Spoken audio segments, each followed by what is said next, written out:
This is the broadcast from City Hall, the home of the Greater London Authority. Please stand by. This is the broadcast from City Hall, the home of the Greater London Authority. Please stand by.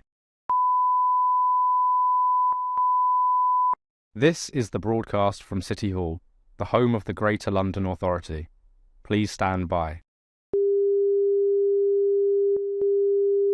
This is the broadcast from City Hall, the home of the Greater London Authority. Please stand by. This is the broadcast from City Hall, the home of the Greater London Authority. Please stand by. This is the broadcast from City Hall, the home of the Greater London Authority. Please stand by. This is the broadcast from City Hall, the home of the Greater London Authority. Please stand by. This is the broadcast from City Hall, the home of the Greater London Authority. Please stand by. This is the broadcast from City Hall, the home of the Greater London Authority. Please stand by. This is the broadcast from City Hall, the home of the Greater London Authority. Please stand by. This is the broadcast from City Hall, the home of the Greater London Authority. Please stand by. This is the broadcast from City Hall, the home of the Greater London Authority. Please stand by. This is the broadcast from City Hall, the home of the Greater London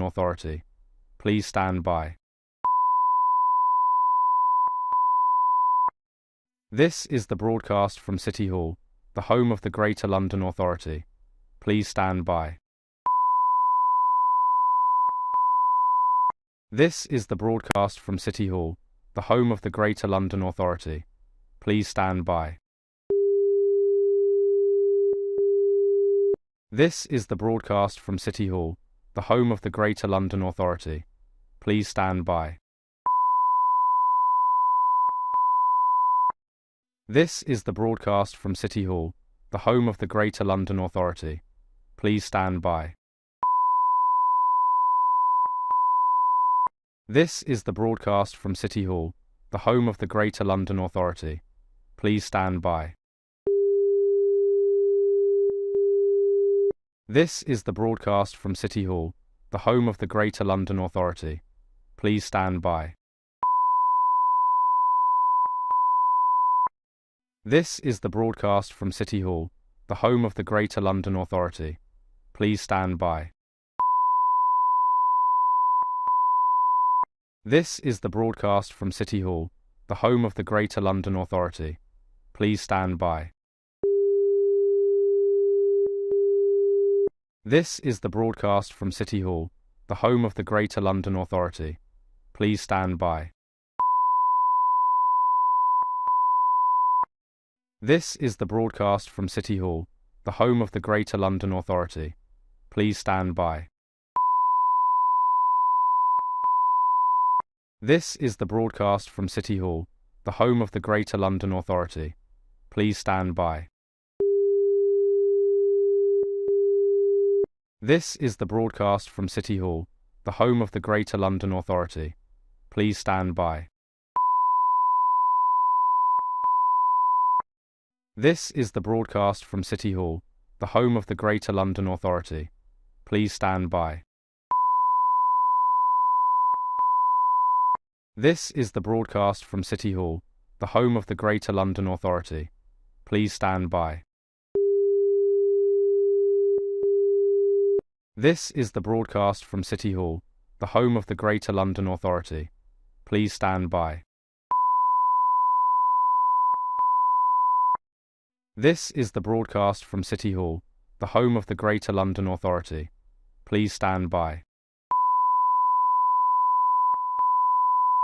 This is the broadcast from City Hall, the home of the Greater London Authority. Please stand by. This is the broadcast from City Hall, the home of the Greater London Authority. Please stand by. This is the broadcast from City Hall, the home of the Greater London Authority. Please stand by. This is the broadcast from City Hall, the home of the Greater London Authority. Please stand by. This is the broadcast from City Hall, the home of the Greater London Authority. Please stand by. This is the broadcast from City Hall, the home of the Greater London Authority. Please stand by. This is the broadcast from City Hall, the home of the Greater London Authority. Please stand by.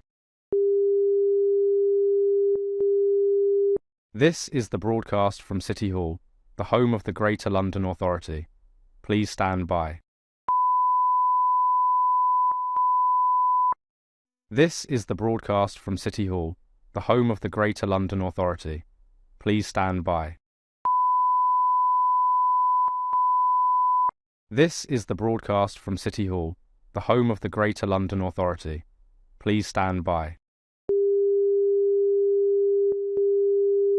This is the broadcast from City Hall, the home of the Greater London Authority. Please stand by. This is the broadcast from City Hall, the home of the Greater London Authority. Please stand by. This is the broadcast from City Hall, the home of the Greater London Authority. Please stand by. This is the broadcast from City Hall, the home of the Greater London Authority. Please stand by. This is the broadcast from City Hall, the home of the Greater London Authority. Please stand by. This is the broadcast from City Hall, the home of the Greater London Authority. Please stand by. This is the broadcast from City Hall, the home of the Greater London Authority. Please stand by. This is the broadcast from City Hall, the home of the Greater London Authority. Please stand by. This is the broadcast from City Hall, the home of the Greater London Authority. Please stand by. This is the broadcast from City Hall, the home of the Greater London Authority. Please stand by. This is the broadcast from City Hall, the home of the Greater London Authority. Please stand by. This is the broadcast from City Hall, the home of the Greater London Authority. Please stand by. This is the broadcast from City Hall, the home of the Greater London Authority. Please stand by. This is the broadcast from City Hall, the home of the Greater London Authority. Please stand by. This is the broadcast from City Hall, the home of the Greater London Authority. Please stand by. This is the broadcast from City Hall, the home of the Greater London Authority. Please stand by. This is the broadcast from City Hall, the home of the Greater London Authority. Please stand by. This is the broadcast from City Hall, the home of the Greater London Authority. Please stand by. This is the broadcast from City Hall, the home of the Greater London Authority. Please stand by. This is the broadcast from City Hall, the home of the Greater London Authority. Please stand by. This is the broadcast from City Hall, the home of the Greater London Authority. Please stand by. This is the broadcast from City Hall, the home of the Greater London Authority. Please stand by. This is the broadcast from City Hall, the home of the Greater London Authority. Please stand by. This is the broadcast from City Hall, the home of the Greater London Authority. Please stand by. This is the broadcast from City Hall, the home of the Greater London Authority. Please stand by. This is the broadcast from City Hall, the home of the Greater London Authority. Please stand by. This is the broadcast from City Hall, the home of the Greater London Authority. Please stand by. This is the broadcast from City Hall, the home of the Greater London Authority. Please stand by. This is the broadcast from City Hall, the home of the Greater London Authority. Please stand by. This is the broadcast from City Hall, the home of the Greater London Authority. Please stand by. This is the broadcast from City Hall, the home of the Greater London Authority. Please stand by. This is the broadcast from City Hall, the home of the Greater London Authority. Please stand by. This is the broadcast from City Hall, the home of the Greater London Authority. Please stand by. This is the broadcast from City Hall, the home of the Greater London Authority. Please stand by. This is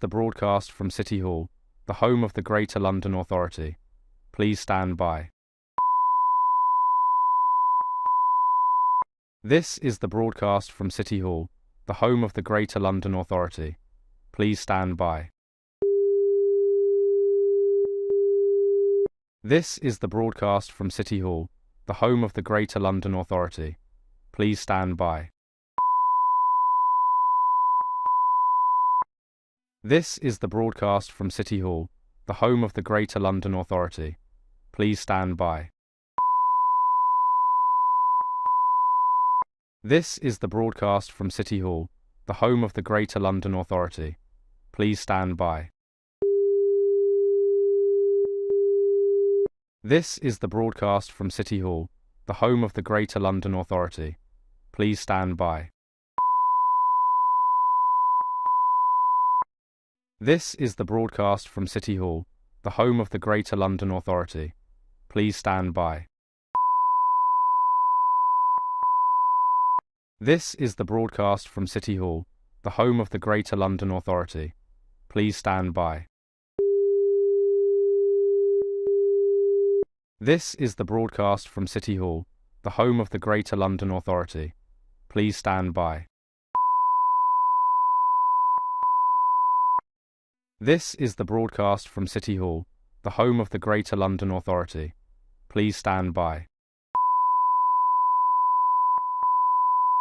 This is the broadcast from City Hall, the home of the Greater London Authority. Please stand by. This is the broadcast from City Hall, the home of the Greater London Authority. Please stand by. This is the broadcast from City Hall, the home of the Greater London Authority. Please stand by. This is the broadcast from City Hall, the home of the Greater London Authority. Please stand by. This is the broadcast from City Hall, the home of the Greater London Authority. Please stand by. This is the broadcast from City Hall, the home of the Greater London Authority. Please stand by. This is the broadcast from City Hall, the home of the Greater London Authority. Please stand by. This is the broadcast from City Hall, the home of the Greater London Authority. Please stand by. This is the broadcast from City Hall, the home of the Greater London Authority. Please stand by. This is the broadcast from City Hall, the home of the Greater London Authority. Please stand by. This is the broadcast from City Hall, the home of the Greater London Authority. Please stand by. This is the broadcast from City Hall, the home of the Greater London Authority. Please stand by. This is the broadcast from City Hall, the home of the Greater London Authority. Please stand by. This is the broadcast from City Hall, the home of the Greater London Authority. Please stand by. This is the broadcast from City Hall, the home of the Greater London Authority. Please stand by. This is the broadcast from City Hall, the home of the Greater London Authority. Please stand by.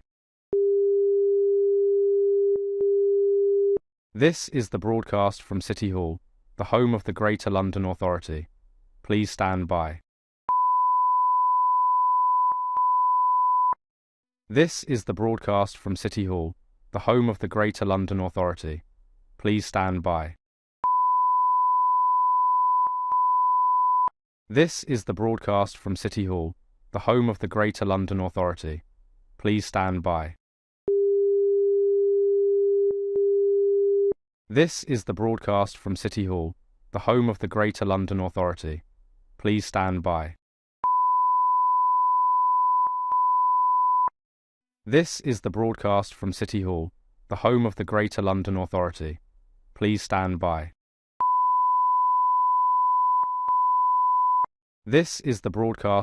Hall, the home of the Greater London Authority.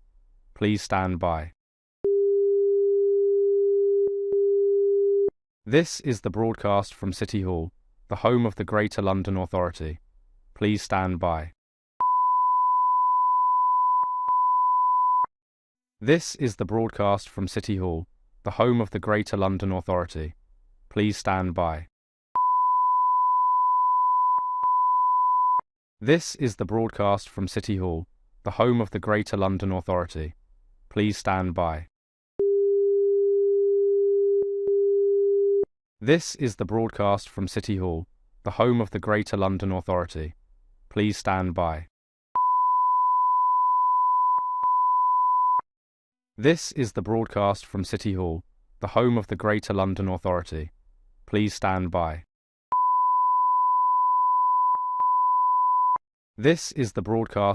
Hall, the home of the Greater London Authority.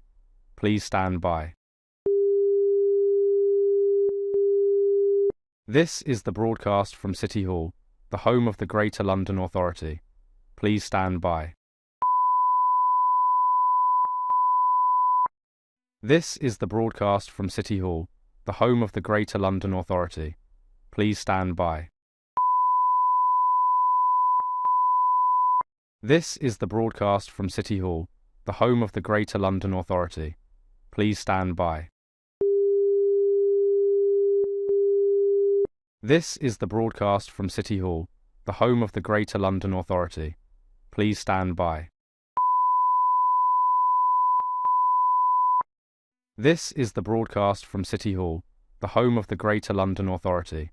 Please stand by. This is the broadcast from City Hall, the home of the Greater London Authority. Please stand by. This is the broadcast from City Hall, the home of the Greater London Authority. Please stand by.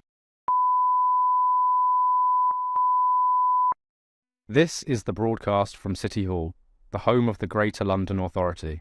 Please stand by. This is the broadcast from City Hall, the home of the Greater London Authority. Please stand by. This is the broadcast from City Hall, the home of the Greater London Authority. Please stand by. This is the broadcast from City Hall, the home of the Greater London Authority. Please stand by. This is the broadcast from City Hall, the home of the Greater London Authority. Please stand by.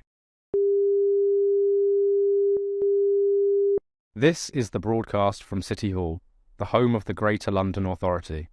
Please stand by.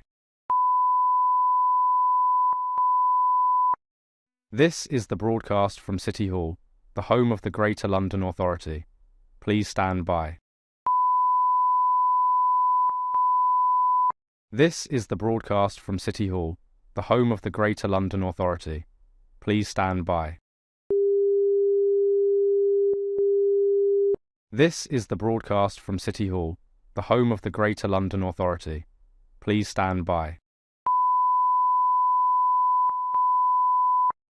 This is the broadcast from City Hall, the home of the Greater London Authority. Please stand by. This is the broadcast from City Hall, the home of the Greater London Authority. Please stand by. This is the broadcast from City Hall, the home of the Greater London Authority. Please stand by.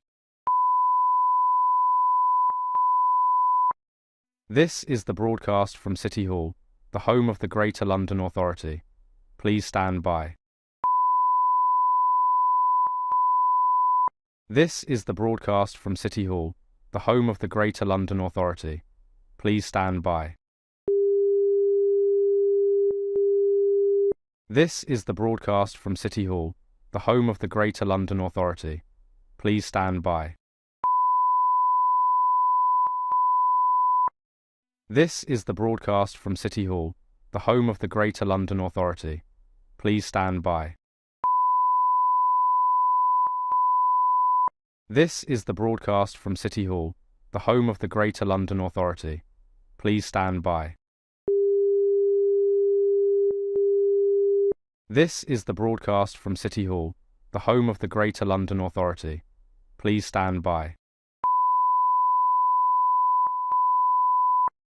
This is the broadcast from City Hall, the home of the Greater London Authority.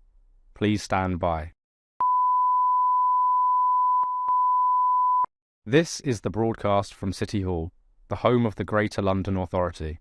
Please stand by. This is the broadcast from City Hall, the home of the Greater London Authority. Please stand by. This is the broadcast from City Hall, the home of the Greater London Authority. Please stand by. This is the broadcast from City Hall, the home of the Greater London Authority. Please stand by. This is the broadcast from City Hall, the home of the Greater London Authority. Please stand by. This is the broadcast from City Hall, the home of the Greater London Authority. Please stand by. This is the broadcast from City Hall, the home of the Greater London Authority. Please stand by. This is the broadcast from City Hall, the home of the Greater London Authority. Please stand by.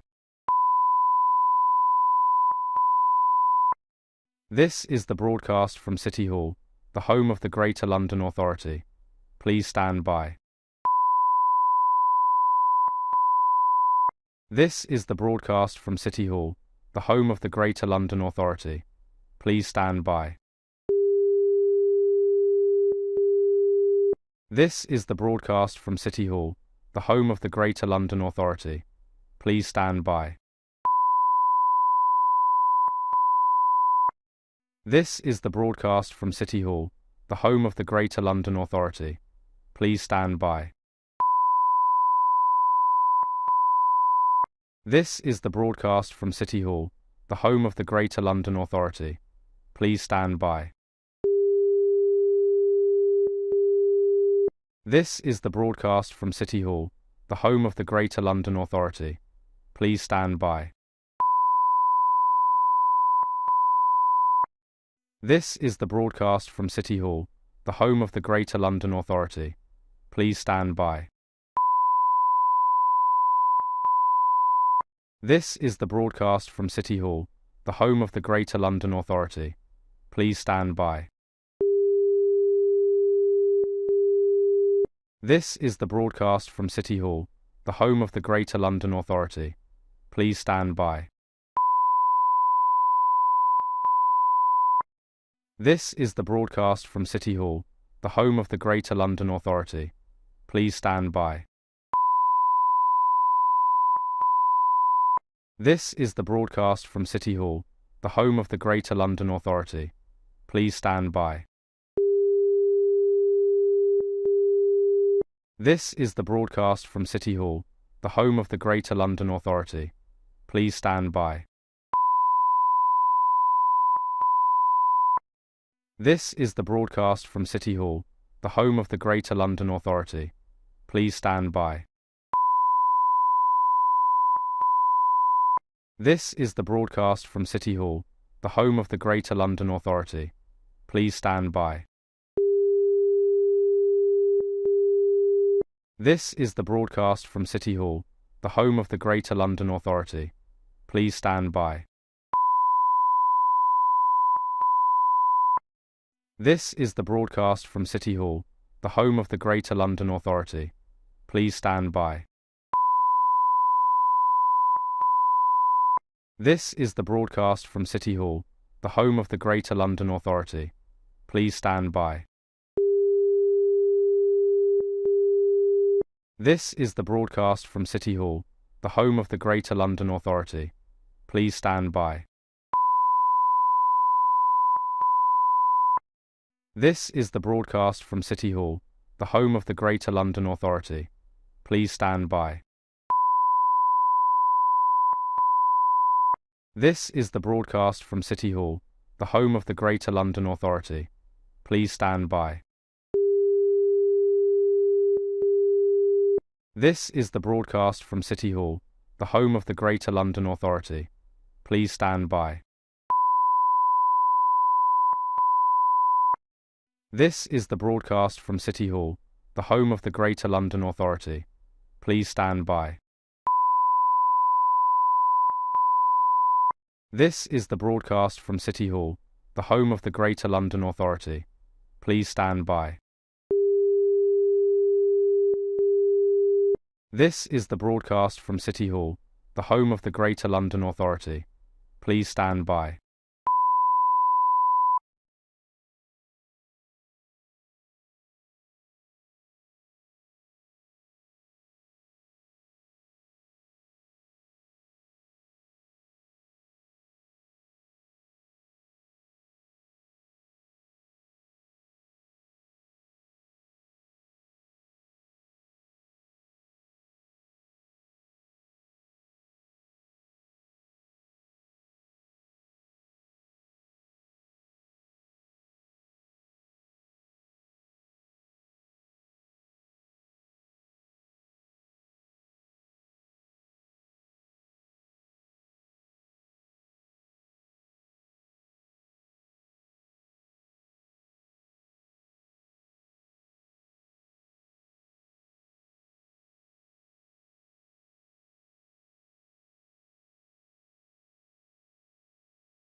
Can I welcome members, officers and the public to today's meeting of the Transport Committee. Our main item of business today is a discussion on assaults on transport workers in London. Please make sure that your electronic devices are switched off or to silent mode. And can I ask guests and members to position their microphones so you can be heard clearly? Should be fine, but you may want to pull it a little bit closer. Can I start by asking our clerk, Hannah Barlow, if any apologies have been received? Thank you, Chair. Apologies for absence received from Assemblymember Desai and Assemblymember Moema, for whom Assemblymember Mahfouz is substituting. Thank you. Can I ask the committee to note the recommendation set out at item 2 and ask if members have any other interest to declare? Thank you. Can I ask the committee to confirm the minutes of the meeting of the committee held on the 21st of January 2026 to be signed as correct records? And can I ask the committee to note the ongoing completed and closed actions from its previous meetings and the additional correspondence received and sent? Can I ask the committee to note the action taken by me as chair under delegated authority in consultation with party group lead members, namely to agree the report relating to accessibility and inclusion in transport planning? And can I ask the committee to note the response from the Mayor of London to our letter on car clubs in London and the response from the Walking and Cycling Commissioner to our report, Quality Streets Improving London's Pavements, not payments. Thank you. We now move on to our main item of business, assaults on transport workers in London. And today's discussion will be split into 2 panels.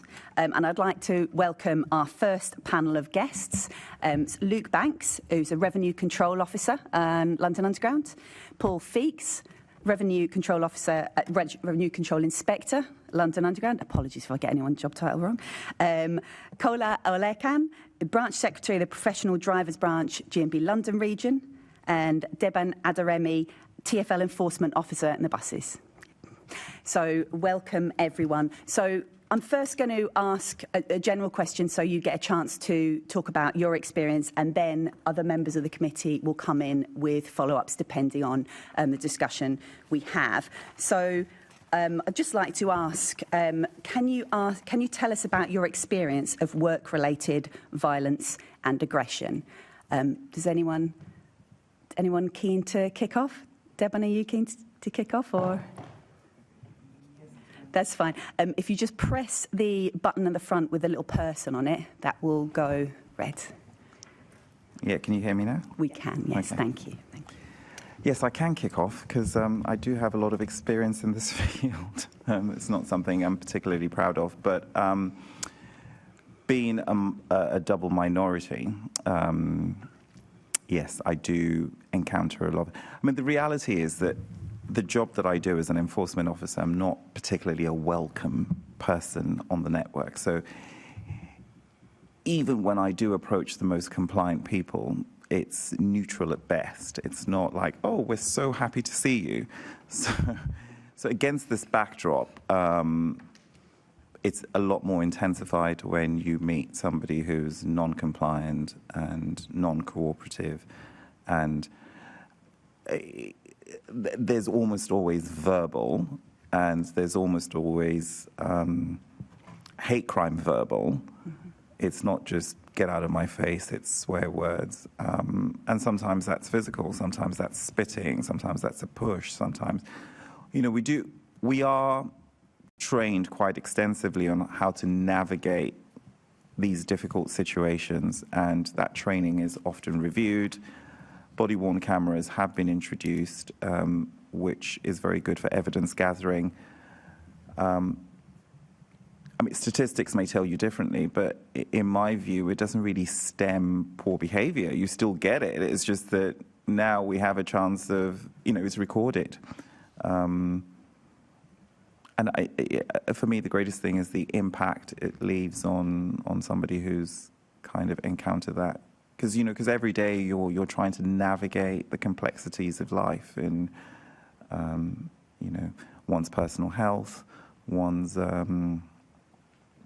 financial situation, family. I mean, just things that we all go through. So to have to take that on board as well can be difficult at times. Thank you. Thanks very much. I'm sure we'll have more to talk about. Kola, did you want to come in? Thank you. Yeah, let me first thank you for I bring this up because for quite some time we've always made a lot of issues regarding ASSOT, and it seems nobody's actually listening to us. And giving us this kind of platform gives us the opportunity to be able to talk and being broadcast live as well. We quite appreciate that. And talking about abuse, you will recall people that work in my industry, the majority of us are from, ethnic minority. So talking about assault, is very, very huge. And assault, abuse, we're talking of physical abuse, verbal abuse, intimidation, harassment, hatred. I can name quite a lot to talk about. And there are quite a lot of experiences I can share personally, even with a lot of our colleagues, that we've tried as much to solve, but it seems no one cares. No one wants to listen to us when we talk, especially if I can mention like police, for instance. There are, loads of instances where we have even gotten in touch with police. What do they tell us at the end of the day? Oh, it's a first offender. We can't deal with it. Or personally, there was one. I'm not going to go to the details. At the end of the day, police made their conclusion. They said it was a malicious allegation. What then are you going to do? Nothing. They said, I can pursue a sort of private litigation. Where have I got the money? And that was actually what pushed me into joining union, So there are loads of all these kind of cases that we can talk about, which we know that somebody needs to listen. And one last thing I would like to mention is the fact that we seem to be quite different from every other person when you're talking of public transportation, because we are largely self-employed. We're not directly on the TFL.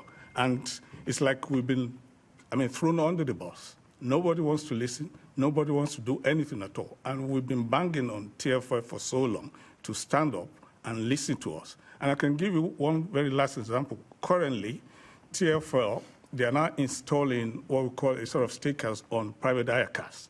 What does it say?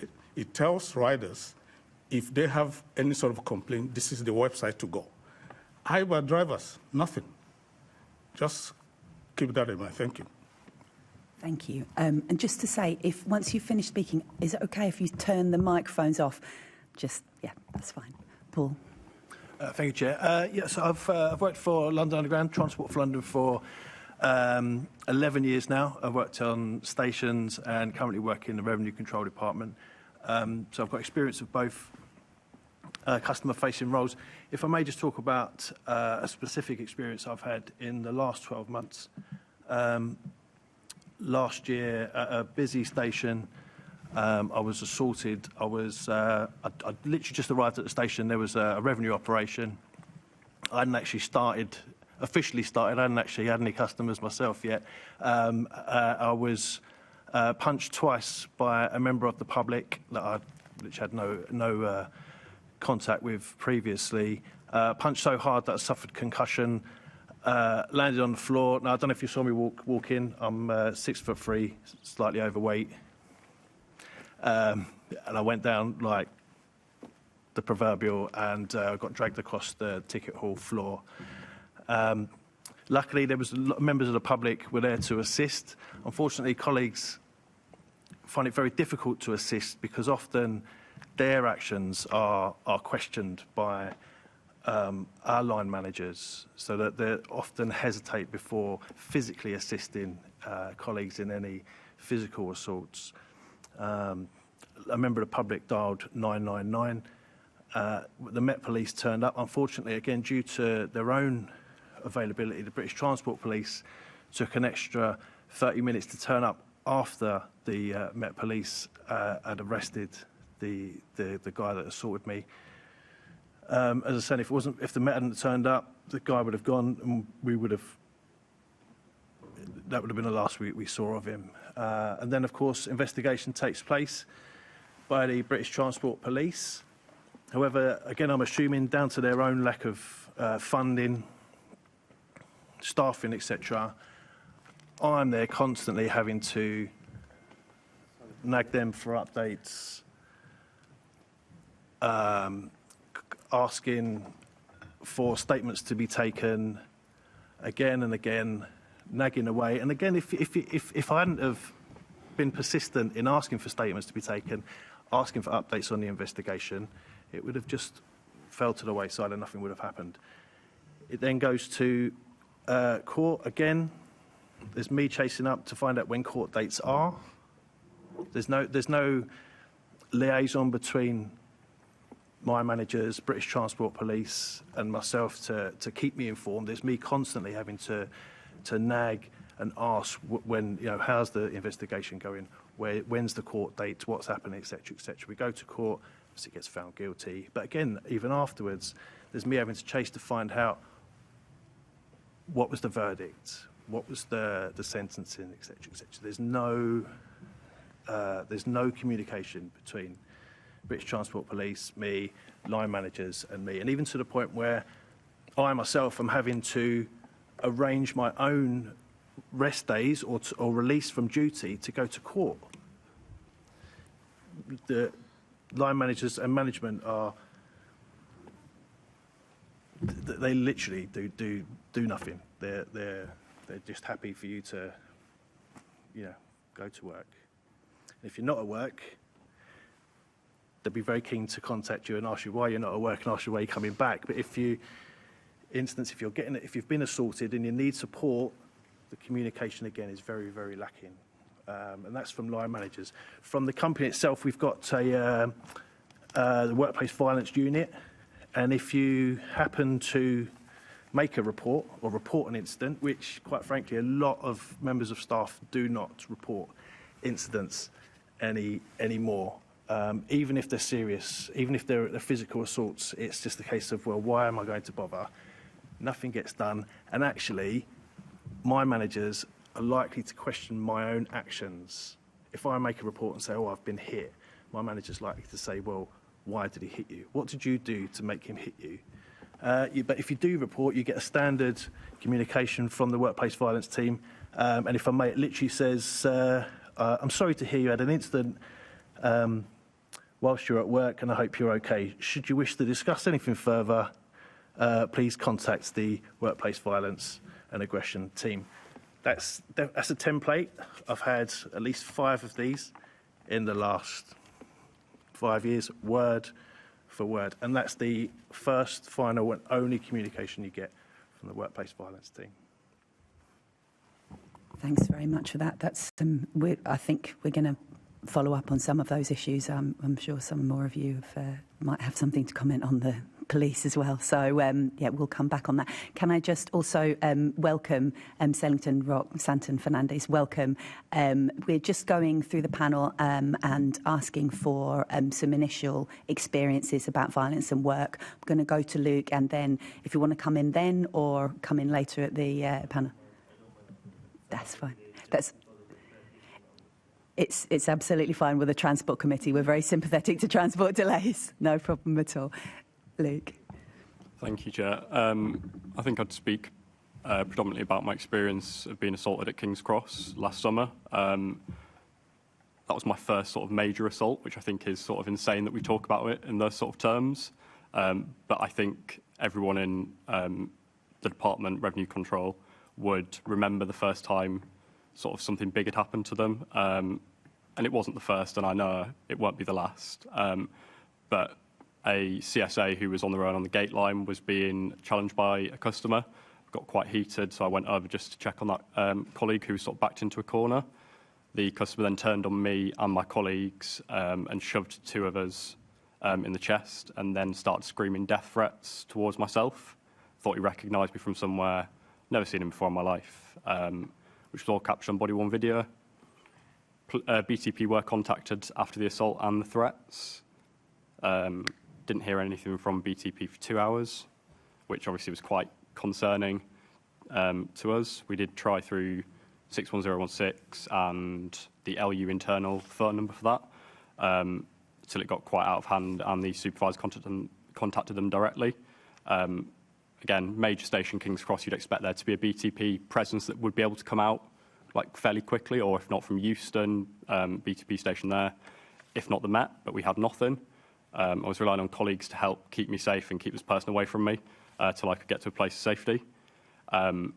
when BTP did finally contact me 2 hours after the assault, where I was filling in the incident report form, which is a separate matter and a very challenging issue and a big contributor to why things are underreported at TfL. I was then contacted. Body-worn camera footage was downloaded, I believe, by BTP. Within that footage was sort of video evidence of a rail warrant issued to that customer by the police with his name on it. At no point were the police ever able to find that person again, despite having his name and a very clear photo on body-worn camera. And they're the sort of BTP issues we're dealing with, where I think that is a big thing, big point of discussion, as you mentioned, for today, that BTP are not very effective at the moment. But I think you speak to my colleagues on the front line, our members, we've had some horrific assaults in recent years. I mean, historically as well. I've been doing the job 18 months, thereabouts. Came directly into London Underground as a revenue control officer, worked in National Rail prior to that. I've never seen anything like it. We've had, in the last few months, broken orbital bones, face swollen, end up in A&E. We've had broken noses. It's very difficult out there at the minute. It's a very challenging environment to try and enforce revenue. I think we do a difficult job at the best of times, but in this current climate, we are facing some real problems. Sorry, much appreciated, and thank you for sharing your personal experiences so far. Sellington, did you want to come in and talk about your experience of violence and aggression at work? Good morning, everyone. Yes. I guess mine is the worst one you'll be hearing from me. So basically, on 27th of October, there was I'm a driver of H32, driving buses. So south area is very busy due to some festivals and all the stuff, roadworks. So on 27th of October, there was a diversion which was not authorized by TfL. So the IBUS, they just wanted to cover their timings and all the stuff.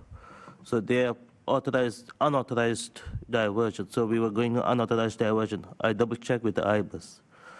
And the IBUS, yes, please go from that side. It's okay. I said, okay, fine, and I don't mind to go. Then I went on that side. I did my announcement and everything. I don't know. There was a guy. I think he heard me when I said that diversion. The next stop will be so and so. I'll be going on this left-hand side. When I was going through, someone was behind. He was talking or shouting. I didn't listen because inside the cab, you can't listen properly when you're inside the cab. Then he came all of a sudden. He came inside. I mean, he broke the cab door. He broke the cab door first thing, and we did complain about the cab door. The cab door is opening again and again. We did complain. It was on the VCR card. We did tell the engineering team, many of my colleagues. So basically, it was easy for him to break the cab door, and he pulled my hair. I have no hairs over here now in the middle, as you can see. I got no hairs. He literally pulled my hair and started hammering me. I can't see right or left proper. So at that time, I was taken to the hospital. Hospital were like, you know how they just check my eyes, okay, and that's it. All they have done is that's it. Then I went home. I couldn't sleep whole night. Because that thing was coming again and again. Then my neck started paining. The company has put in me a sick pay, and I'm like, okay, I have my bills to pay, I have my mortgage to pay, and I'm like, what you guys are doing? If I'm not fit, if you guys know what happened to me, how you can do that?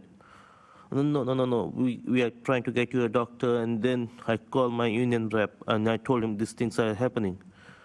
And this thing is very serious of mine because the bone marrow, I think the bone marrow both the side, when I did the MRI, that thing, and it was very, I mean, both the sides are like bit this of mine.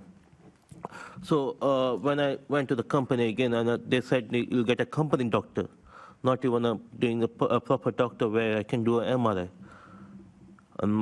My parents are from India. I'm from India. So my father called me and said, no, you don't wait there, you come, just come, because it's getting worse and worse. When I went to India, I did an MRI, and I came to know that this is getting worse and worse. After that, I went to many stages. I was literally on, the thing was coming again and again on my head. And I was like, depression. I was about to go on the depression where I went to the doctor and all the stuff where, the things where it affected my personal life as well. It affected not only me, it affected my father as well.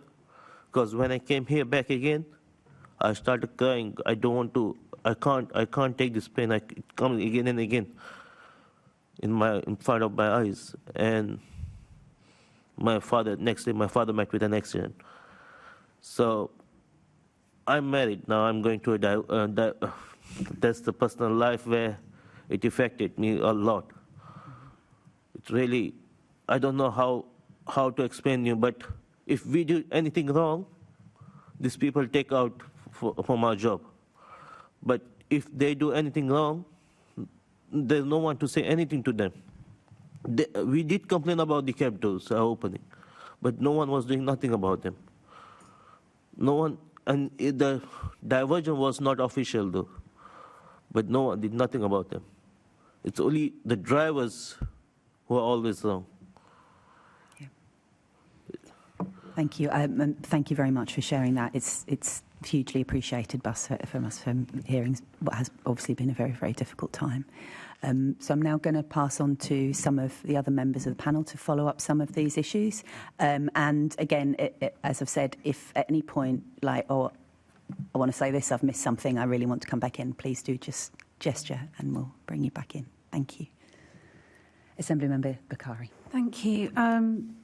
That was incredibly difficult to hear, all of your contributions, and thank you so much for sharing your experiences. One of the things I think that is really striking is almost this kind of acceptance that happens and the normalisation of it. And I think that's the most disappointing part of all of the stories that you've told us.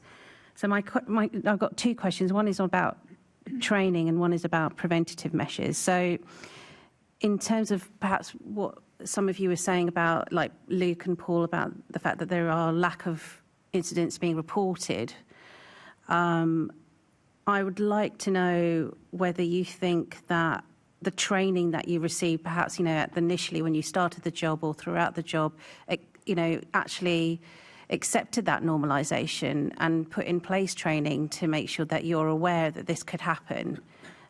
Were you prepared? I think, is that okay, Chair, if we can go from, yeah. Entirely up to you, Assembly Member Bakari. Yeah, so if any of you are happy, yeah. Sorry, you're asking about the training, right? So these people, when you go for an interview, they will say, yes, these things will be providing to you, or these things. But when you go to take a license with these companies, they just teach you how to drive. No other informations are given. They just teach you how to drive. And second thing, the instructor is sitting on his chair, in the bus, and he's telling to go left and right and something. But you need to serve proper bus stop. He's not doing nothing. These people are not telling you nothing. Some people might, but some people don't. When I go for training, he was just teaching me how to drive the bus. So you weren't prepared? No. No. Okay. Do you want to come in, Paul? Yeah, thank you. So in answer to the question, does the company accept that we're going to get sorted? No. Don't even mention it. If you even say in jest that I expect to be abused, stroke assaulted when I go to work, that they close that conversation fairly quickly. Training-wise, all members of staff will do an initial workplace violence / conflict management training session, which is an hour or so of watching a PowerPoint presentation telling you to run away if somebody gets aggressive. There's a specific revenue control workplace violence course run by an outside company, which has been running for at least a couple of years now, but we still have at least half of the staff in the department that have not done the course. So you've got half that have done this training, half that haven't. So effectively you've got a two-tier training. Yeah, I think, to be fair, I think most people have now sort of got through. It's only sort of new starters with sort of gaps in the training that haven't had that. So most people have had the opportunity to do it. However, I think its effectiveness is, it depends. It depends what you can take away from it. Like there are, for us, on the revenue control specific course, parts about how to get out of like if someone grabs you, how to get out of that situation. I think there is sort of some understanding from the company that these incidents are going to happen. They're not naive to the fact, and our management aren't naive to the fact that these are realities. Acceptance maybe, I don't think anyone would ever say that it's acceptable, but the recognition that it is going to happen is quite there. I think in terms of training, one of the things that's definitely an issue with reporting is we have on London Underground the EIRF system, Electronic Incident Report Form. It's a very antiquated system, and it's a very catch-all form. So whether there's been a fire, a station closure, traction current needs to be turned off, or you've been assaulted, it's covered by one form. But that then means that for most people, I mean, we, as revenue control officers and inspectors, we don't have to do those forms for train cancellations, line closures, etc. So having this one form that we then have to fill in, kind of bodged as an assault, to get to the point where you can talk about your assault, you've got to go through multiple stages, some of which I went through the system the other day. You'd have to talk about the station involved, as one page, further station information, exact specific location, okay, fair enough. Any train cancellations? No. Any train reformations? I'll be quite honest, I don't know what that means. Is traction current being switched off? Emergency service involvement? Is an asset involved? Is a fire involved? You then get to people, where you can declare it as a workplace violence incident, that someone's been assaulted, this person's a witness. You then get to the description. You're going through about 10 screens to get to the actual part where you can report something. I mean, I would say, I report quite well, I would say, but it takes me 45 minutes, 35, 45 minutes to get an ERF done. It's not an effective strategy, and TfL will tell you there's a new ERF system coming. I mean, that's been happening for 2 decades, so apologies if I don't wait with bated breath on that. And I do understand it's a complex project. However, that is a big barrier, I think, for reporting, because whereas, you know, all assaults, whether it's a verbal assault, whether you're sworn at, whatever, these things should be taken into account. They should be logged, because if they're not logged, they've not happened. And the fact that I would say most of those assaults aren't logged and the stats are still as high as they are tells you the scale of the problem. Yeah. I mean, talking about, we work with colleagues on stations regularly. They have a separate system, CSAs, so your gate line assistants, to log workplace violence and aggression. It's not the same as an actual report, it's more information. So it's called WASAB, Workplace Aggression. Yeah. It's quite a long acronym. But they're sort of more statistical to report fare evasions. They can also be looked into in terms of deployments versus an actual standalone report, which they are a lot quicker to fill in, but then they aren't held with the same weight as an ERF because they don't work the same way. It doesn't feed properly into the reporting structure. I think the training on ERF was, at the minute, is quite poor. I did an ERF awareness e-learning course. I think it took about 25 minutes. It took like less time to do the course than it did to actually fill in an ERF.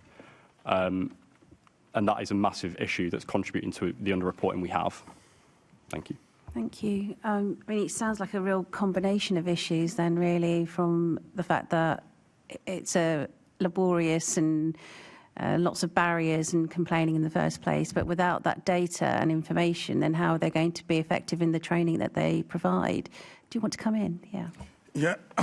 Once again, we are very unique in our own area, like I did say, because we are self-employed. So I think there's quite a lot to explore in that with every party involved. For instance, for TfL, I know they've got this safety and safeguarding policy, but I can tell you it's very broad. Broad in the sense that it's still targeted towards the customers, the rider in our situation, not to protect the drivers. So that's one thing. If I go into the app operators, Uber, for instance, there's a sort of online training that we can do, which is called a sort of de-escalation training, which gives a sort of scenario when, if you, as a driver, if you are faced with a situation where maybe someone is being aggressive, and most of the thing that we need to do is just to calm them down, to explain the situation. Maybe sometimes a rider wants you to drop him or her, maybe on a zigzag, on, so many, we all know how London roads is, because this is one of the areas of conflict that we've always had with our members. So all we've been told to do is to de-escalate. And in the process of de-escalating, which we all have always done, riders always become agitated, it always turns violent. And that's the kind of assault we're talking about. When it's now gone to that point, drivers then want to stop the journey. They don't want to go ahead. And once you then decide to stop, then the riders flare up. That's when damaging of the car, punching, spitting, and all sorts of things happen. And the only tool we've got, on our app, we can press 999 from the phone. But even if you call 999 direct, the offender would have left before police turn up. And drivers have even lost confidence in even calling them because it's led to nothing. So we are unique in our own way, like I said. So that's something for TfL police to explore and to see if for the training, I mean, we've had enough, to be honest, of kind of training. It's more of diverting the training to the offenders. Thank you.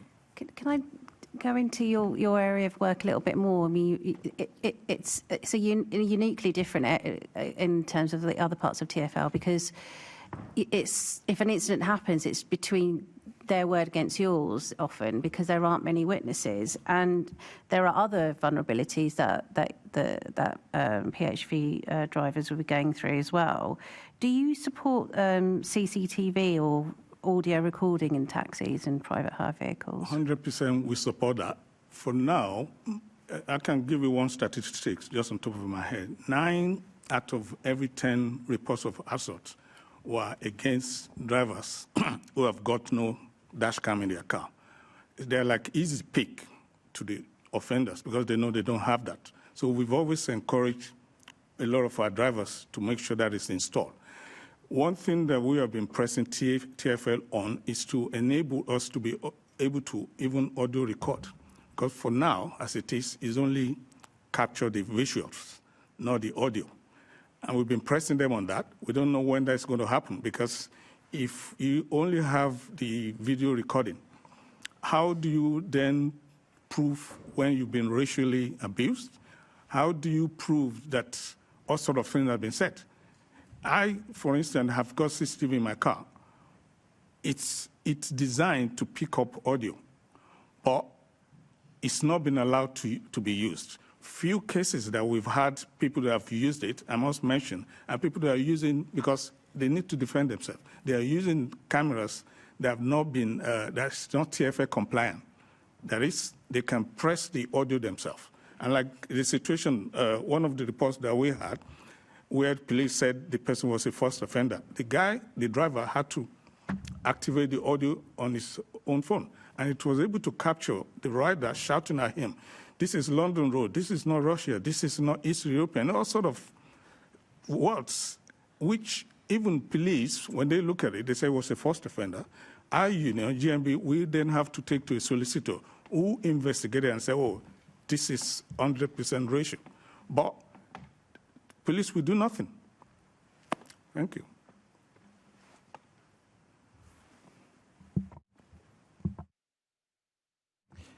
Yeah, just to add to the salient points that have been brought up earlier.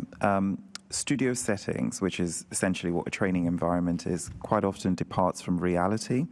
And they're particularly useful, I find, for de-escalation. So when, something is sort of piping up and then it becomes confrontational and then it moves to the different stages of it. I can't remember the academic term, but yeah, it's good, that training is good to de-escalate, to steer it in another direction and calm it down. But you do meet lots of people who are not particularly very rational and they'll just hawk spit at you. That's never taught in training. People who've become really physical. Also, training is very, it's very PC. You'd get people, they're trained actors, right? So they would come in and then they would be like, yeah, what do you think you're looking at? Like in a really aggressive, but no one's going to say anything particularly racial. No one's going to come at you with, some of the unsavory words that I hear when I'm working on the network every day. So it departs very sharply from reality. And my issue is when that abuse lands, when the spit lands on your face, and when you've been physically kicked in the groin, and an assortment of other things that I've experienced, it plays out very differently. And yes, my company will allow me to have, to decompress and take composure breaks, but a bigger part of me just wishes it never happened. And that's the issue and that's the pain and that's the difficulty. But there are other internal issues which I struggle with, and sometimes when I do encounter things in the course of my day-to-day working, which merit a report going in, I have to think twice and say, A, do I really want to do this?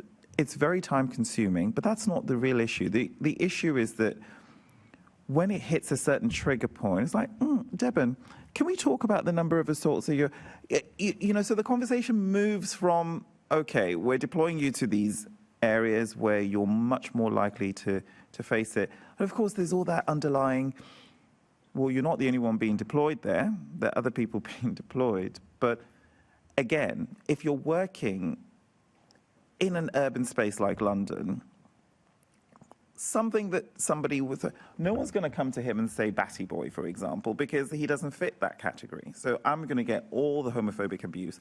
I'm going to get all the racial abuse, which can come from people who also look like me. It's a very different reality. And then, some of my female colleagues as well, it's like, no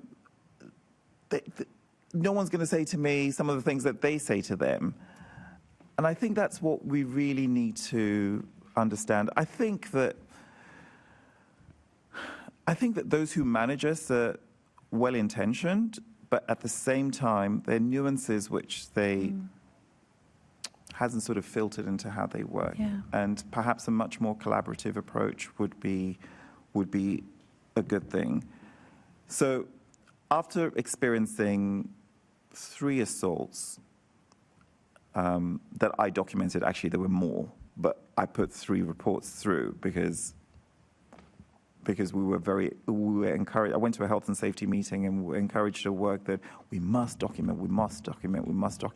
The outcome was that I was sent to training. And of course I had to explain, because I'm in a class with new starters and they're like, well, why are you here? So there is that. And there was a slight humiliating feel about it. And I understand why I was sent to it. But then, on the other hand, how it's perceived and how it's received, it kind of falls on me.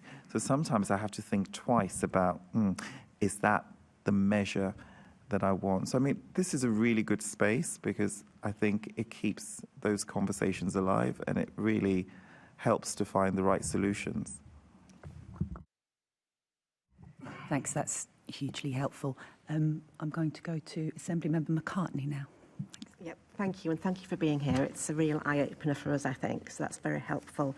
My first question is really for those that are employed by TfL directly, so it's Deben, Paul and Luke, and you've all talked a little bit about the process of reporting, and I want to just stick with the purely mechanics of the process of reporting aggressive behaviour and assaults. Can I ask, did you all know what the process is? And some of you have talked about the forms, the time it takes, and so forth. Is the process, I suppose, fit for purpose? And what could TfL do to make it fit for purpose so that more people do report and don't feel, perhaps stigmatised for reporting? I don't know who wants to go first. Yeah, they could make it easier. It could be more streamlined. I think the ERF system is beyond its sort of lifespan, and I think TfL do accept that. That's why they're looking into something new. But in terms of the timeline for delivery of that, it is a bit of a running jerk at this point. It's the little things sometimes as well. Sort of like if you've got body-worn video evidence, obviously TfL is very big on body-worn camera usage, I understand. I think there's definitely benefits to that. In terms of if you have been assaulted, doing a body-worn camera docking form, so when you put your camera away, you put your camera in the dock and the footage will be requisitioned. To do an ERF, you'll need that body-worn camera reference number that you'll get from the form. But to do the form, you need the ERF number. It's sort of like there are just lots of silly things within that just don't make sense. And I think these have been pointed out over the years that it just doesn't quite add up. I think, as mentioned, sort of the length of time it takes to report things is a big issue. Obviously, we have a lot of lone working at the moment in TfL. You're out with stations, you go out to outside zones 1 and 2, outside the into the non-subsurface stations. You've got a supervisor generally working on their own, who's staffing the station, fielding calls from line control about delays, dealing with customer queries, dealing with all the things as one person. But then if you're assaulted, you've then got to find the time to do an ERF. You might have also had a slip, trip and fall, another ERF for that. There's sort of lots and lots of time taken up in this reporting process that could just be made quicker. It doesn't need to be as drawn out as it is. I think, speaking to colleagues, there's definitely what's been mentioned already by a few other members of the panel about the suspicion from management. There often is that sort of stigma of, well, what went wrong? And how could we sort of look at that again? And I don't think that's a bad thing, sort of to take lessons learned. But I think a lot of our members feel like there is this suspicion on them that they have done something wrong. And given how frequent these assaults are, management should not be surprised by like how many ERFs report forms are coming in. I mean, the data we've got, which is for 2023-24, was that there were 10,493 instances of workplace violence reported, which, having already spoke about the non-reported issues, that the swearing, the gestures that a CSA might get, or revenue, or a supervisor, those off-the-cuff things, there's no button to press of someone, stuck the middle finger up at me. But these are part of the bigger issue of antisocial behaviour that we have on the network and we have generally in London. So I think sort of a way to easily record those, what people regard as smaller issues, the more antisocial behaviour. But the ERF process needs to change because you make someone sit for 45 minutes at least, filling in the form, it's not going to get done. Can I ask then, before I get to Paul, TfL has a zero tolerance policy towards assault and harassment of staff. But what I'm getting from this is that you sort of self-regulate what you report. So is there a threshold? Is it a common threshold? Or do each of you individually apply your own thresholds to when you report an incident? I think a lot of the ERFs I see as a health and safety rep is they're generally the physical assaults. Okay. A lot more often, sort of, the reports we get that is more so the threshold, either like hate crimes when it's verbal. They are a lot better reported than just been told, just been sworn at sort of thing. But sort of pushing, I think it depends. I've known colleagues that haven't reported that because it's only a push. So this is where, like you said, there's a sort of hierarchy of assaults that we use. And it's, well, was that bad enough? Is that going to draw suspicion? does this look bad, that sort of thing. Yeah. Thank you. Paul, thank you. I mean, also there needs to be support from managers and management to make reports, to encourage staff to report incidents. I mean, our grade, we have access to the electronic report system, so we can make our own reports. You know, yes, it is time consuming. If we decide that time is worth the energy, then we'll sit down and we'll do that. If I was to work on a station, I've got colleagues that work on, members that work on stations, they rely on their line manager to fill in that report form. Now, if that staff member goes into their line manager's office and says, I've been assaulted, I've been abused, etc., it's down to that line manager to decide, is it worth their time to do that report? Are they busy? They may have other stuff to do. Quite honestly, they may just feel it's just not worth it. And also, that line manager is then protecting their area of the business. So is it going to make them look bad if they then have to doing a report to their line manager? So often it gets lost. I'll be on the gate line, I get assaulted, I report it to my line manager. That's where the incident ends. And that's not every so often. That's a fairly common occurrence, and that's why station staff will just say it's not worth it. Thank you. Deban. Coming back to your question, Joanne, I just want to say that the workplace violence team started off in 2012. There were 4 employees. Today, there's 14. So I think that indicates the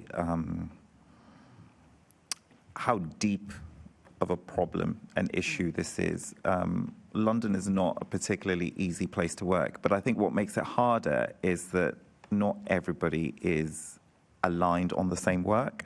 So there are lots of times when I'm traveling on the network and I just see like drivers doing absolutely no checks because it's the inspector's job.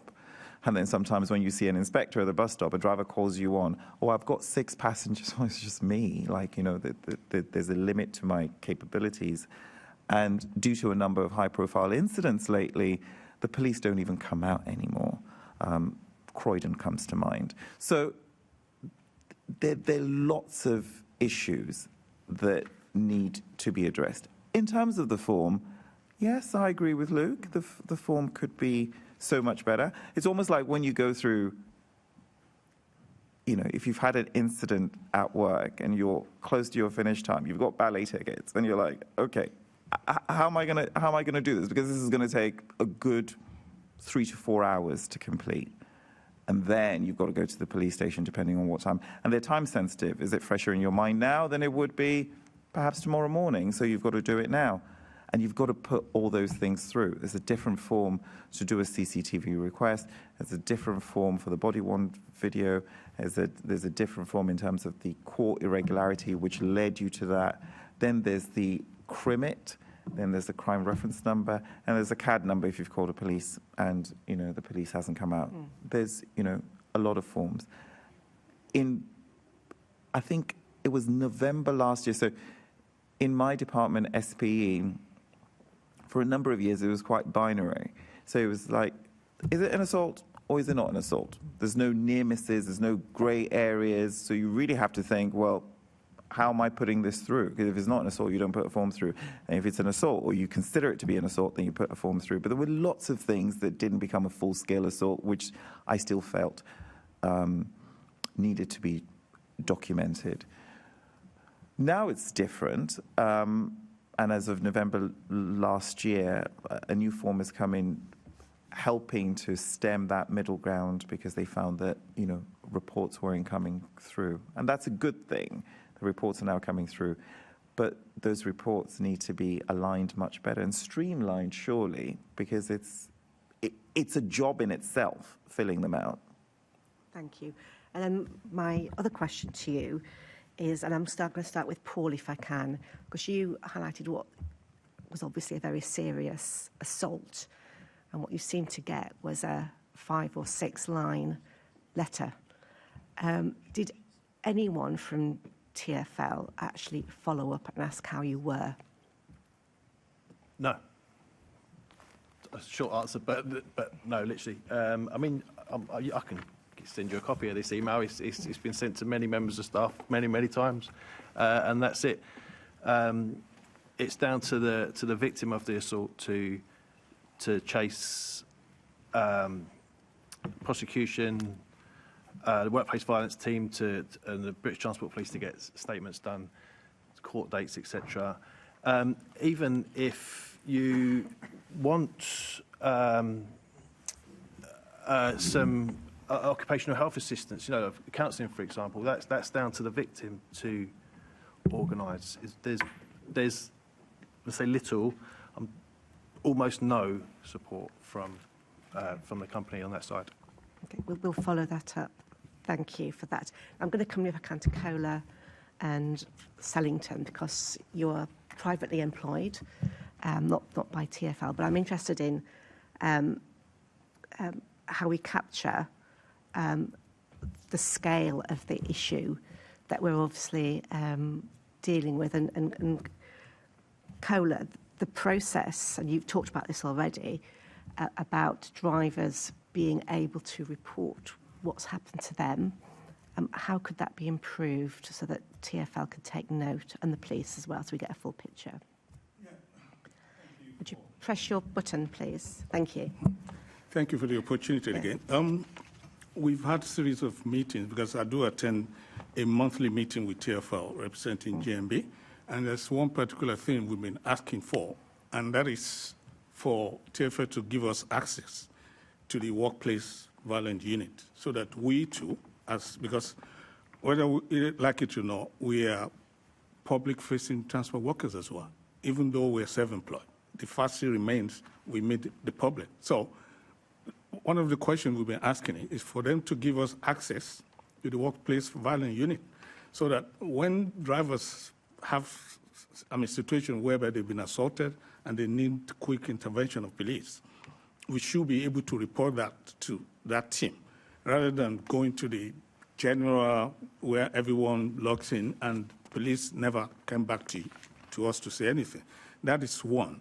The second one I want to talk about is for TfL to be able to collaborate with all app operators, because one thing that is failing is from the app operators as well. It's like it's not their business. For instance, if a vehicle is damaged, what did they tell us? Inform your insurance. They were never not concerned then about how that gets done. If your car is messed up, like there was a case of somebody that had like 5 passengers in his car, drunk Friday or Saturday night. Everything went. There was a lot of rampage in his car. I can say that. Milkshake was spilled into the vent of his car. He reported this to police. Police never came. He told the app operator, I don't want to mention name. At the end of the day, what did they do? They only paid for the cleaning of the car. Even his dress was soaked with milkshake. They only paid for the laundry and for the cleaning of the car. Take it off with police. Police never came. So all we're saying now is for TfL to be able to collaborate with app operators, for them to give records of assaults, because there's no link between police and the app operators. They keep their own record. They keep that. They need to have that, and there should be a sort of permanent ban on repeat offenders, depending on the scale of the offense, so that they're not able to get, because even TfL, I believe they ban maybe people from getting on the bus. Why can't this happen? So that record should be there for them to be able to keep. And is there any policy looking after drivers when they've gone through, assault, like stress, anxiety? There's nothing in place. They are left alone to sort themselves up. And another thing we've been asking for TfL also is the speed kit, which they give to their full-time staff. I've had a situation whereby someone has spotted me. If I had that kind of thing, I could have picked it up. But I didn't report it because I know it's not going to get anywhere. So there are loads and loads of unreported cases. I mean, we've had freedom of information trying to get reports of a lot of assault cases. They are in there, I mean, quite a lot, just to say that. But those are the ones that have been reported. Drivers don't care because they don't care to report it.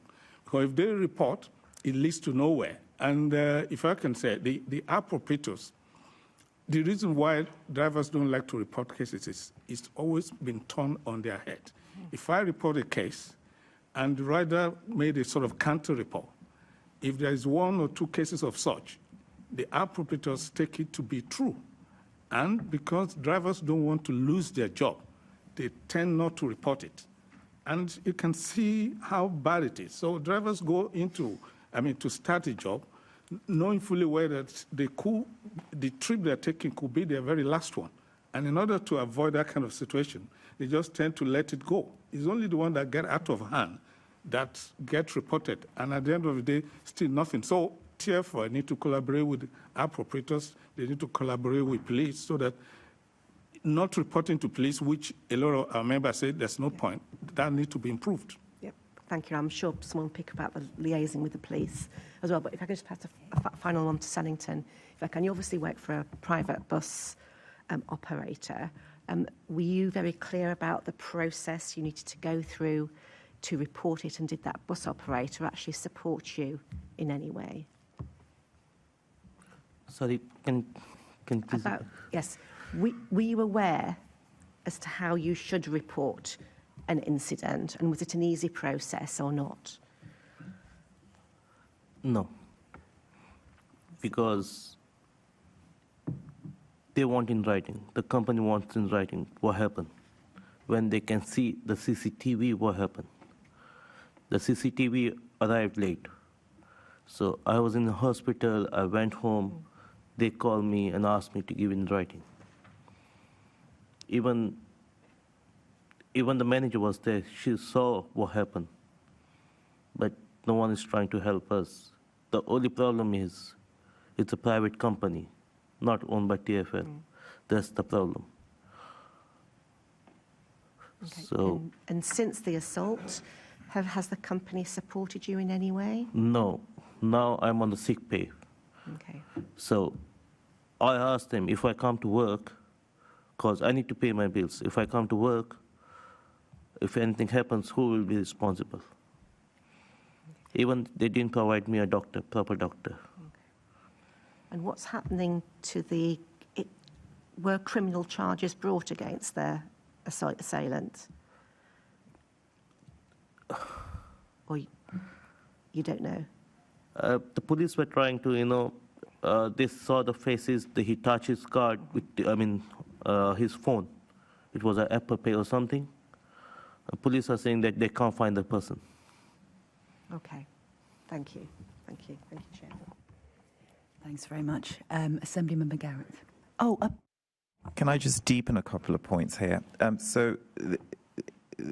Earlier you mentioned that TfL does have a zero tolerance policy for poor behaviour, but the other dots need to be lined up as well, and quite often it isn't. So, yes, TfL do issue spit kits, but has been an occasion where somebody hawks spit on my face, and instinctively you want to wash it off. But of course, process-driven me, scoop it, put everything, then take it to a police station, and then the police station can't receive it for whatever reason. Then I had to go to another police station, which was in Bromley, and they took it in.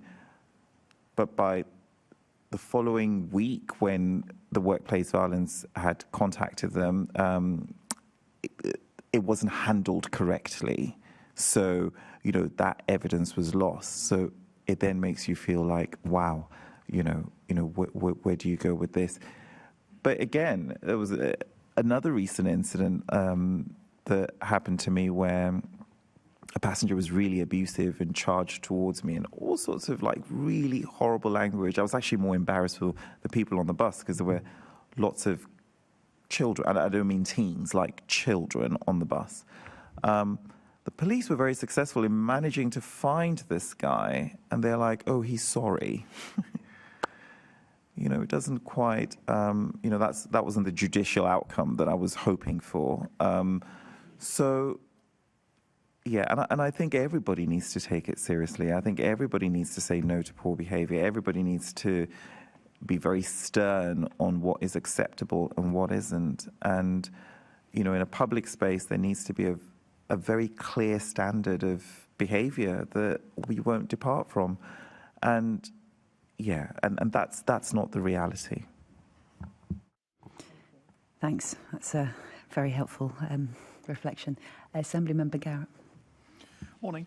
Actually, what you said first, Deb, right at the beginning, you said that you're not a welcome sight on the network. And I just wanted to say, actually, I think that's not true. I think certainly in my case, and I think all of my fellow fare-paying passengers welcome the people doing your job as, meaning that actually the people who are trying to get away with whatever they're getting away with, hopefully slightly less, are getting away with it. Last week I was travelling through East Croydon and there was some sort of big operation going on. I was really pleased to see it. Hopefully it meant that more people were paying their fare, or at least not travelling for free that day. And it made me think that perhaps we should say that more often, because I don't think I've ever said thanks to the people who stand there, on the front line, as it were, while I'm just breezing through, going about my day. And I dare say probably not many people do say thanks. In a moment, we're going to hear from some senior TfL people who will probably tell us that they're really concerned about what they've heard this morning. They're sitting in the audience now. And they really care about this and they take it very seriously. And yet, the overriding impression that I've heard, you work in all different parts of London's transport system, and all of you, among other things, are saying the same thing, which is that when you're there kind of, in that frontline confrontational moment, if you like, that your job puts you in, afterwards, the organisation, whichever one it is, whether it's the bus company or TfL or whoever, hasn't got your back.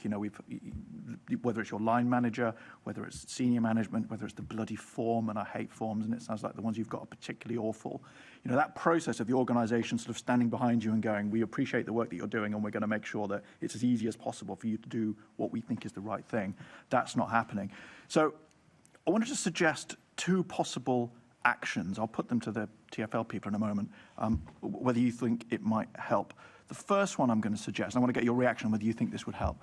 First one would be some senior TfL people spending time with you, seeing what the reality is that you face. I don't mean like a royal visit. I mean actually, looking like they're part of your team, witnessing what you witness, so that when you say, actually, I've been assaulted, perhaps there might be slightly fewer, well, what did you do to cause it? Because they will have seen these confrontations just, come out of nowhere. The second thing I'd like to suggest is that they help you fill in your form. I don't mean they help you fill in your form. They fill in your form. You can sit with them. They can fill in the form and experience. You were talking about all these different bits of information you've got to get together, this form and that piece of information, and it's all scattered to the four winds, and it's a nightmare, and it deters you from doing it. If they have to sit there and do it, and you can help them supply the information that they need for your incident, they can actually go through the process, whether that might actually get some action. So I don't know who would like to go first. Perhaps Luke, do you think that would possibly change things rather than just them emoting and saying that they care? I mean, for revenue control in London Underground, we have had directors visit us before. We've had Andy Lord with us on the gate line. These are visits we've had. But I think it's always useful, definitely, for sort of senior management to come out and see the realities of what we're dealing with. In terms of forms, yeah, I think senior management needs to sort of take a look at how these things work.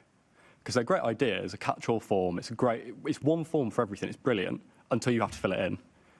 It's great to draw the data out. It's easier for them. I completely understand. But the operational reality is it creates a lot of challenges. It really does. So yeah, I think it'd be good for both. Yeah. Great. Anyway, apologies, Dip. I did sort of name you earlier. I don't know whether you wanted to pick up on either of those two suggestions.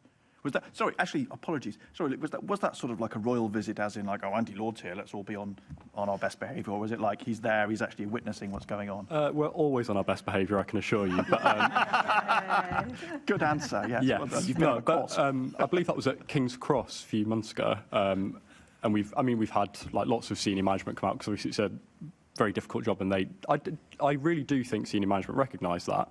But in terms of the issues we're talking about here, you never know where they're going to happen. Like King's Cross, some weeks is horrific, and you might get loads of reports from there. Seven Sisters, Harrow on the Hill, Bricks, like these general stations where there are more than likely going to be issues, but sometimes you go there and there are not. And it's it's Regent's Park, or it's these sort of small stations where these are problems that have arisen due to lack of staffing, due to, you sort of go outside, as I said, Zone 1 and 2, you've got lone working, you've got unstaffed stations.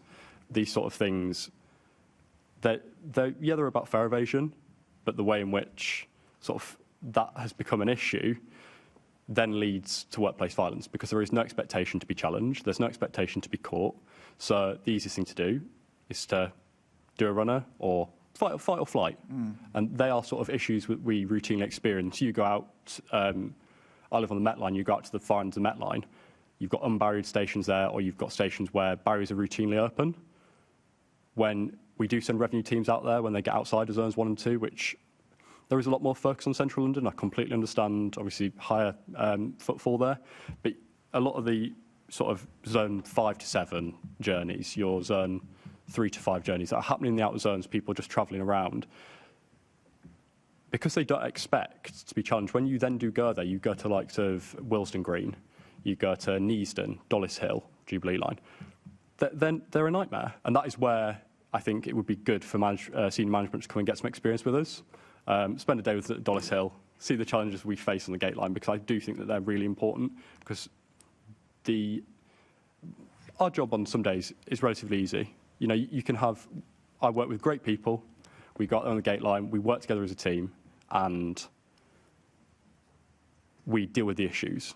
People are compliant. Some days you go out there, you go to your Dollis Hills, you go to Neasdens, you go wherever, and these have such massive issues, and I think they're the realities that senior management need to see. Great, thanks very much. Sorry, I did offer Devon to come in earlier, but I appreciate, I don't want to, apologies. Sorry. Thank you. Yeah, I mean, you mentioned a visit from management being a royal visit. It just occurred to me that last time I saw a British Transport Police officer on one of our operations was last summer, when we shared the operation with Nick Dent. So I don't know whether that was coincidence. It just happened to both be in the same place at the same time. But also, as well as management coming out and visiting the revenue and enforcement teams, it would be useful for management to go out and actually see the staff that are lone working. You imagine if you're supervising the station Friday, Saturday, well, any night of the week on the east end of the Central Line. The sun's gone down. The only thing you can see is a group of youths or young adults in the gate in the ticket hall. These are scary places, especially if you're on your own and you know that whoever you call, be it Met Police, British Transport Police, nobody's coming. If there's an incident, nobody's coming. And there are instances where people have been assaulted, attacked, abused, police have been called, and nobody came. So yeah, get them out. And also, who's going to ask them to come out? I just wanted to chase you out. Who's asking the management to come out with us to? Well, we what we do is we do these investigations, and then we make recommendations to TfL. So you never know, there might be some recommendations. It might be that I asked them in a minute and they volunteered to do it. You see, that sometimes happens. Apologies. Okay, so not to discredit Paul and Luke, because also TfL is really big, right? So that may be an issue with that part of TfL. But those assurance visits are fairly regular in my side of the business, and Andy Law does come out, Sharon Hayward does come out, and she's actually even present here, and the workplace violence team as well. So, but it's the middle management that I have an issue with, because I feel that a lot of their behaviour is disingenuous. So, to give you a recent example, when I was nominated to be a speaker on here, I took this really seriously, and I wanted not just to air my issues, but to make it a much more in-the-round, solutions-driven exercise. So my plan was to speak to some of my colleagues who I know, had some really traumatic experiences, and to kind of just, table it here with that view that you're saying you're speaking to TfL later on, And that was really clamped down on. I didn't get the release time. And, you know, when I tried to explain to my manager, oh, this is the GLA, this is what they're trying to do. It's not a TfL thing. And that was the attitude. And thank goodness that, the full-time officer was able to make time outside of my, time to kind of air that. Then there was another colleague of mine at Workplace Violence Unit, and they had to spend their own personal time. But also I had to work, 8 hours on Friday, Saturday, Sunday, because that was my sort of working pattern. And that needs to be frowned upon. A clear message needs to be sent to people, leaders, that when there's a platform like this, we all need to be working together. We all need to be driving solutions. And I was willing to undertake that. My colleagues would have seen value in this, but that was really, it was almost like, go back to your station. In fact, that's what it was. And that's not helpful. That needs to change. Because, the top can do what they see fit, and, we can do our work. But you have this great big middle that it's just steering the traffic flow in a very narrow direction, and that culture needs to change. Because when it does, something like this would be great, because then I would be speaking not just for myself, but for like 30 other people, and we can be much more hands-on, and the galley can be as well. So thanks, that's really useful. So in your view is actually the people at the top do get it, and somehow that doesn't filter through, it disappears somewhere in the middle. Yeah, I mean, the assurance visits, so we get senior management, they come out quite regularly, and I think it's formed part of their, because years ago that was the complaint, that they were not visible and they were in offices, so now it's part of their measures, so they do come out, and some have risen from the ground up as well, so they are fairly familiar with the role. Obviously London has become much tougher, but no, they in fairness, they do come out, but it's the other things, right? It's the other nuances, it's the other, because my job, yes, I do enforcement every day, but safeguarding is a major part of my job. There's no clear measure on it. So whilst you can identify the number of penalty fares that I've issued in a period, you can't really, it's harder to measure the number of things that I've done, homeless people that I've managed to, missing people that I've managed to kind of put in with the authorities, or a disabled person that I've managed to give advice on how to get a freedom pass, or safety issues with road traffic accidents that I've had to ad hoc put my high vis on and collaborate with the bus station controller. Those things are harder to measure, but they do exist, and there's an acknowledgement that it does exist. So equally, if I'm being managed by somebody and a GLA invitation comes out to discuss safety on the transport network, personal safety, everybody should be excited about that, and there should be a willingness to add value to that. But that was not my experience, and I resent that. I really do, because how do we move forward if we don't acknowledge that culture needs to change?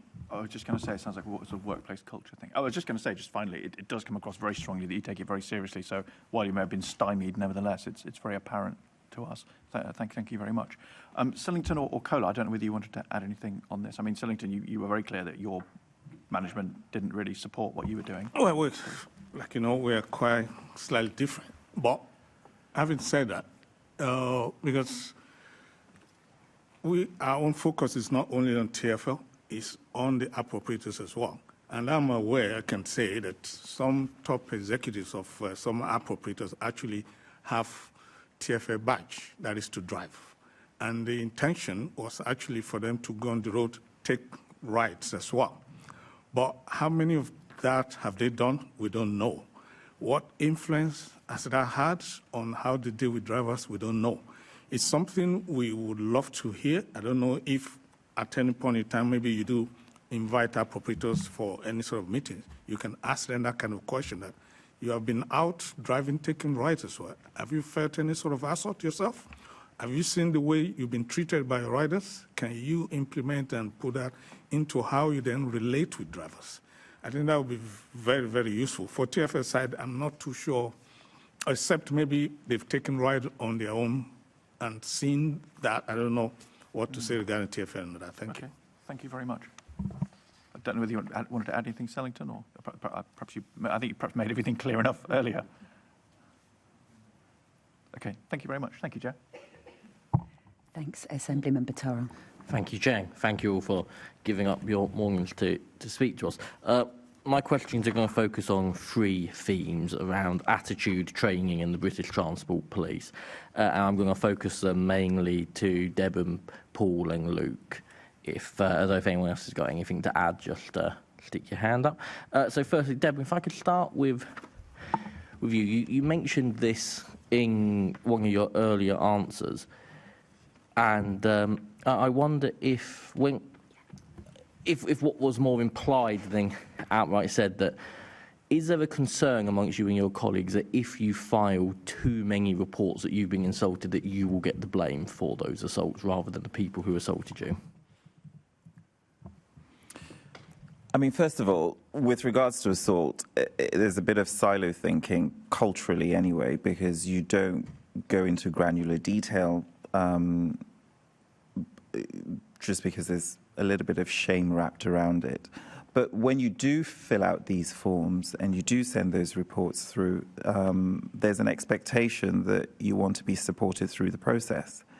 And if you are encouraged to put in reports so that we can determine hotspots and then perhaps deploy police out to these problem areas so that it becomes less of a problem through visibility, then you want to be made to feel that you're actually doing something good by putting those reports in, particularly as they marry up with CCTV footage, which clearly shows that you haven't been in the wrong. I'm not crazy. If I feel like I've been in somebody's way, I'm not going to activate a report. So quite often, a lot of the reports I put through, in fact, not quite often, always, a lot of the reports I put through, I know that my hands are completely clean. I don't come to work to instigate passengers. I just want to get them from A to B and to do my job.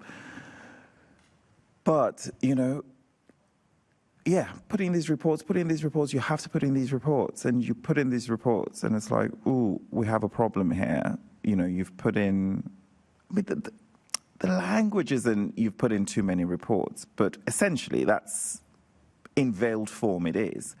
And then I'm being sent on to do more training, which is not a bad thing if I do require it, but that's not the issue. The issue is not me. It's the environment in which, I operate in. So that answers your question on attitude.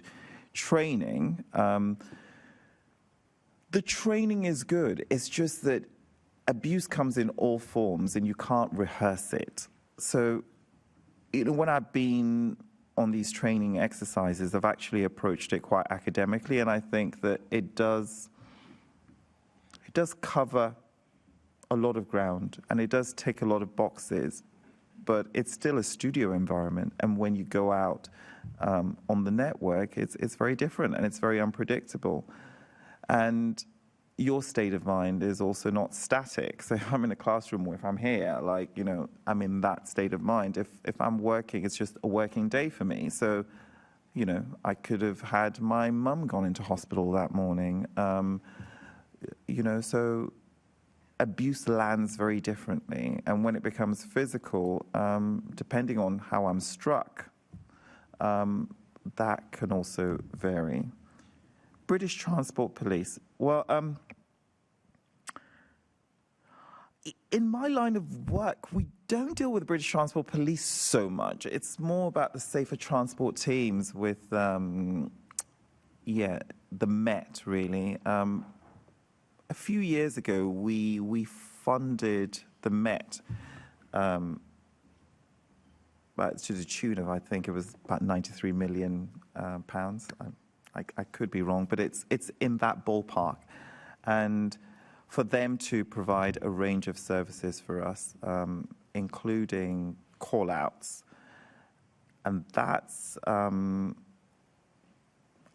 think it's different today in terms of I think that agreement has been adjusted, and it varies. If you're in Victoria and you do a call-out, my experience I'm talking about, it's very swift, and you get somebody come out to you quite quickly. If you're in Penge, you may have to wait for 2 hours. So it depends. But also, the passenger profile is different, because sometimes you get passengers when you go, okay, I'm going to call the police. They flee the scene. Others would be like, oh, bring it on. And they'll actually wait with you, hurling abuse at you the whole time. So, yeah. Thank you for that answer. So, extending this question out to Paul and Luke as well. So, for the context of my understanding this, during the Olympics, I worked between uni years, basically doing parking enforcement in Greenwich during the Olympics. I went into that expecting situations to their potential situations of conflict through going about the day-to-day responsibilities of that role. From what you've all said in your various bits of evidence today, do you think there's a state of denial from managers or senior management about actually what you're going to face on a day-to-day basis, or on a regular basis, I should say? And do you feel like the training is being sourced from other sectors that will have a similar experience? Do you feel that that training is actually applicable to what you're going to face, or do you feel like it's training just for the sake of training? If I start with Luke and come down the table. Yeah, training, I think, sort of what's been spoken about in terms of that studio environment, that you know the person coming in is an assailant. They're not a customer. You know they're an offender. And obviously that is not how we work as people. I don't treat everyone I come across as though they're going to swing for me in a second, because that's not the reality. Most days, I go to work, I come home safely, and that's all I want to do. That's all most of us want to do. Whether we get anything in the middle, whether we stop anyone, that is what it is. If we catch someone fair evading, we'll deal with that. If we don't, we don't. But I think that sort of attitude training, it doesn't understand that these sort of situations go from here to here with absolutely no notice sometimes. Someone can be stood there very compliant and then swing at you and do a runner. And we see that across the network. Denial from management, I don't know if it's necessarily denial, but I think that there's that lack of understanding again. It's that on paper it's great, and sort of the training for workplace violence and bespoke revenue one, I understand why we did it. I think there were some very good tips in there. But in terms of what you're going to do in that moment, just as it is for the customer, fight or flight, it is for us as well. You've no idea what someone's going to do. So there is a lot of sort of gut reactions. I understand TfL trying to sort of condition that and to give you the best practice. But as a working practice is a different matter. BTP, it's a major issue on London Underground, and we can't pretend it's not. I think anecdotally, you can speak to any member of staff on London Underground, be it a train operator, be it station staff, be it revenue. They would all say that we've had a massive decrease in that visible BTP presence. Obviously, I understand the situation with funding for BTP. No one's happy with. They're not happy with. I'm sure you're not happy with. I'm not happy with. But that isn't good enough. I don't quite see that we should just be taking that line down. We've got these extended response times where we spoke about it recently, where Croydon were taking call-outs, Croydon BTP taking call-outs for North Greenwich. Those areas geographically do not make sense to be covered by Croydon, and yet, due to the lack of staffing, that's what's happening. We did an operation at Watford on the Metropolitan line a couple of months ago. We had 5 BTP officers with us, amazing team. We're also told there was another 3 officers at Watford Junction, supporting the London Overground team, doing check-in there. The 8 officers in total, you had 4 from neighbourhood policing team, 4 from the response team, with from Wembley Park BTP station. They cover from West Hampstead and Finchley Road on the Metropolitan line, the entire Met line, all the way up to Aylesbury and Wickham on the Chiltern lines. They cover up to Milton Keynes on National Rail, everything north of Maida Vale, the Bakerloo and Overground. The levels of staffing that BTP have, the levels of coverage, are not good enough. That is quite simple, I think. And I don't think any of us are satisfied with the level of policing we're receiving. Members are fed up. really fed up, because it's not just that we go through these complicated reports. We spend 45 minutes writing it all down, maybe an hour if it's complicated, got all the details, got multiple staff members involved. You might do a report to BTP and never hear anything back. You know, there was an incident at London Bridge. It was a joint operation between ourselves in Revenue and the TSE from SPI a couple of months ago. That was in October. The first I heard of it, back from the BTP, who took a statement at the time, was last week. They got the details of the offender. He was dealt with by our colleagues in SPI before BTP arrived. That was the first I'd heard of it. And that was after it was chased up by the workplace violence team. In all fairness, I was quite glad to hear from them that they did take an interest. I know everyone's got different anecdotal stories about that, but in terms of their follow-up, I can't fault that, because they did follow up with me twice. They did ask for more information, and that was successful. But in terms of sort of the strategies TfL are using, with body-worn cameras to provide evidence for BTP, spit kits to provide evidence for BTP, these all rely on BTP working and coming to meet us to work with us, both on response and in terms of day-to-day. But when they don't, those fail. Because if you've got all this footage on your body-worn camera, you've got 25 minutes you've been abused and assaulted, brilliant. But if BTP then do nothing with that, what was the point? And these are all measures about dealing with it afterwards, but what measures are being put in place to deal with it in the first place? Thank you. Paul and Devon, do you have anything to add? Yeah, thank you. Yeah, just on point of British Transport Police, if I was a senior manager in TfL, I would be begging the powers that be for more funding for British Transport Police.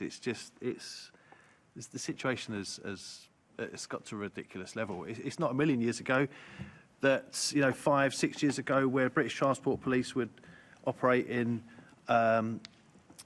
neighbourhood teams, if you like. Each underground line or area would have its own team. You'd know, when I was working on stations, you'd know the team, you'd know the officers, officers by first name. To the point where you'd even meet socially, you'd know these people. And then from then to now, you're lucky if you see a British Transport Police officer. If you do see one, they're so stressed because they've got so much to do. And often, if you call the British Transport Police, you get the response, and it's happened to me on a previous incident of assault. I don't make a habit of it, but it did happen before at one end of the Metropolitan line. Police simply said, "We're not coming." So we've got our nearest two officers are miles and miles away, and they're wrapped up dealing with something else. We're not coming. So that really needs to funding to the British Transport Police really needs to be looked into for our sake, for their sake as well. The amount of pressure that each individual officer is under, it's not fair on them. It's not fair on us, and in the end, it's not fair on the public. Thank you for that. If I could come back, I'm talking from personal experience. I've been assaulted at a train station. I found the BTP absolutely hopeless and ended up dropping the charge. I got assaulted because I was stopping my wife from getting assaulted. That is, if I hadn't been there, this guy, 6 foot ago, would have assaulted my wife. That's how seriously this is. Yeah, I ended up having to drop the charge because the BTP was so hopeless in dealing with it. So can I just ask you for a quick yes/no answer, both Paul and Luke, on this? Do you have confidence in the British Transport Police? I just think it's slightly unfair to say I don't have confidence in the police. It's not the officers. The officers, as an organisation, they definitely need more funding to do their job properly. The officers, even now, even though we don't know them by name and we don't go out socially, when we do meet, these are fantastic professionals that do an amazing job, and they just need more support from us, to Transport for London, as an organisation. The officers on the ground, yes. Institutionally, not really. I think it's a difficult financial climate for all of us, but we don't always have to build a business case around poor behaviour. And I feel that it needs to be everybody's responsibility in tackling fare evasion. That's the perspective I'm speaking from. I'm sorry about what happened to your wife. I mean, that's really awful. But I also feel that if the BTP weren't dealing with a myriad of cases and they were focusing only on the escalation points, which it sounds like what your wife went through, then... Sorry, just for clarity, I think we've got a bit distracted on the BTP, but so the original question was around the quality of training and whether you felt it was coming from the right sectors was more where I was directing for. Oh, right. For yourself, 'cause I appreciate you said in your earlier answer that you deal more with the Met than the BTP.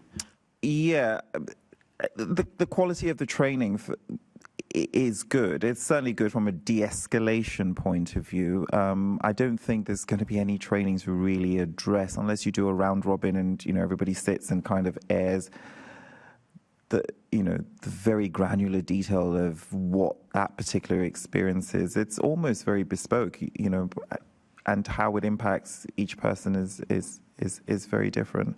But I just also want to hone in on the point that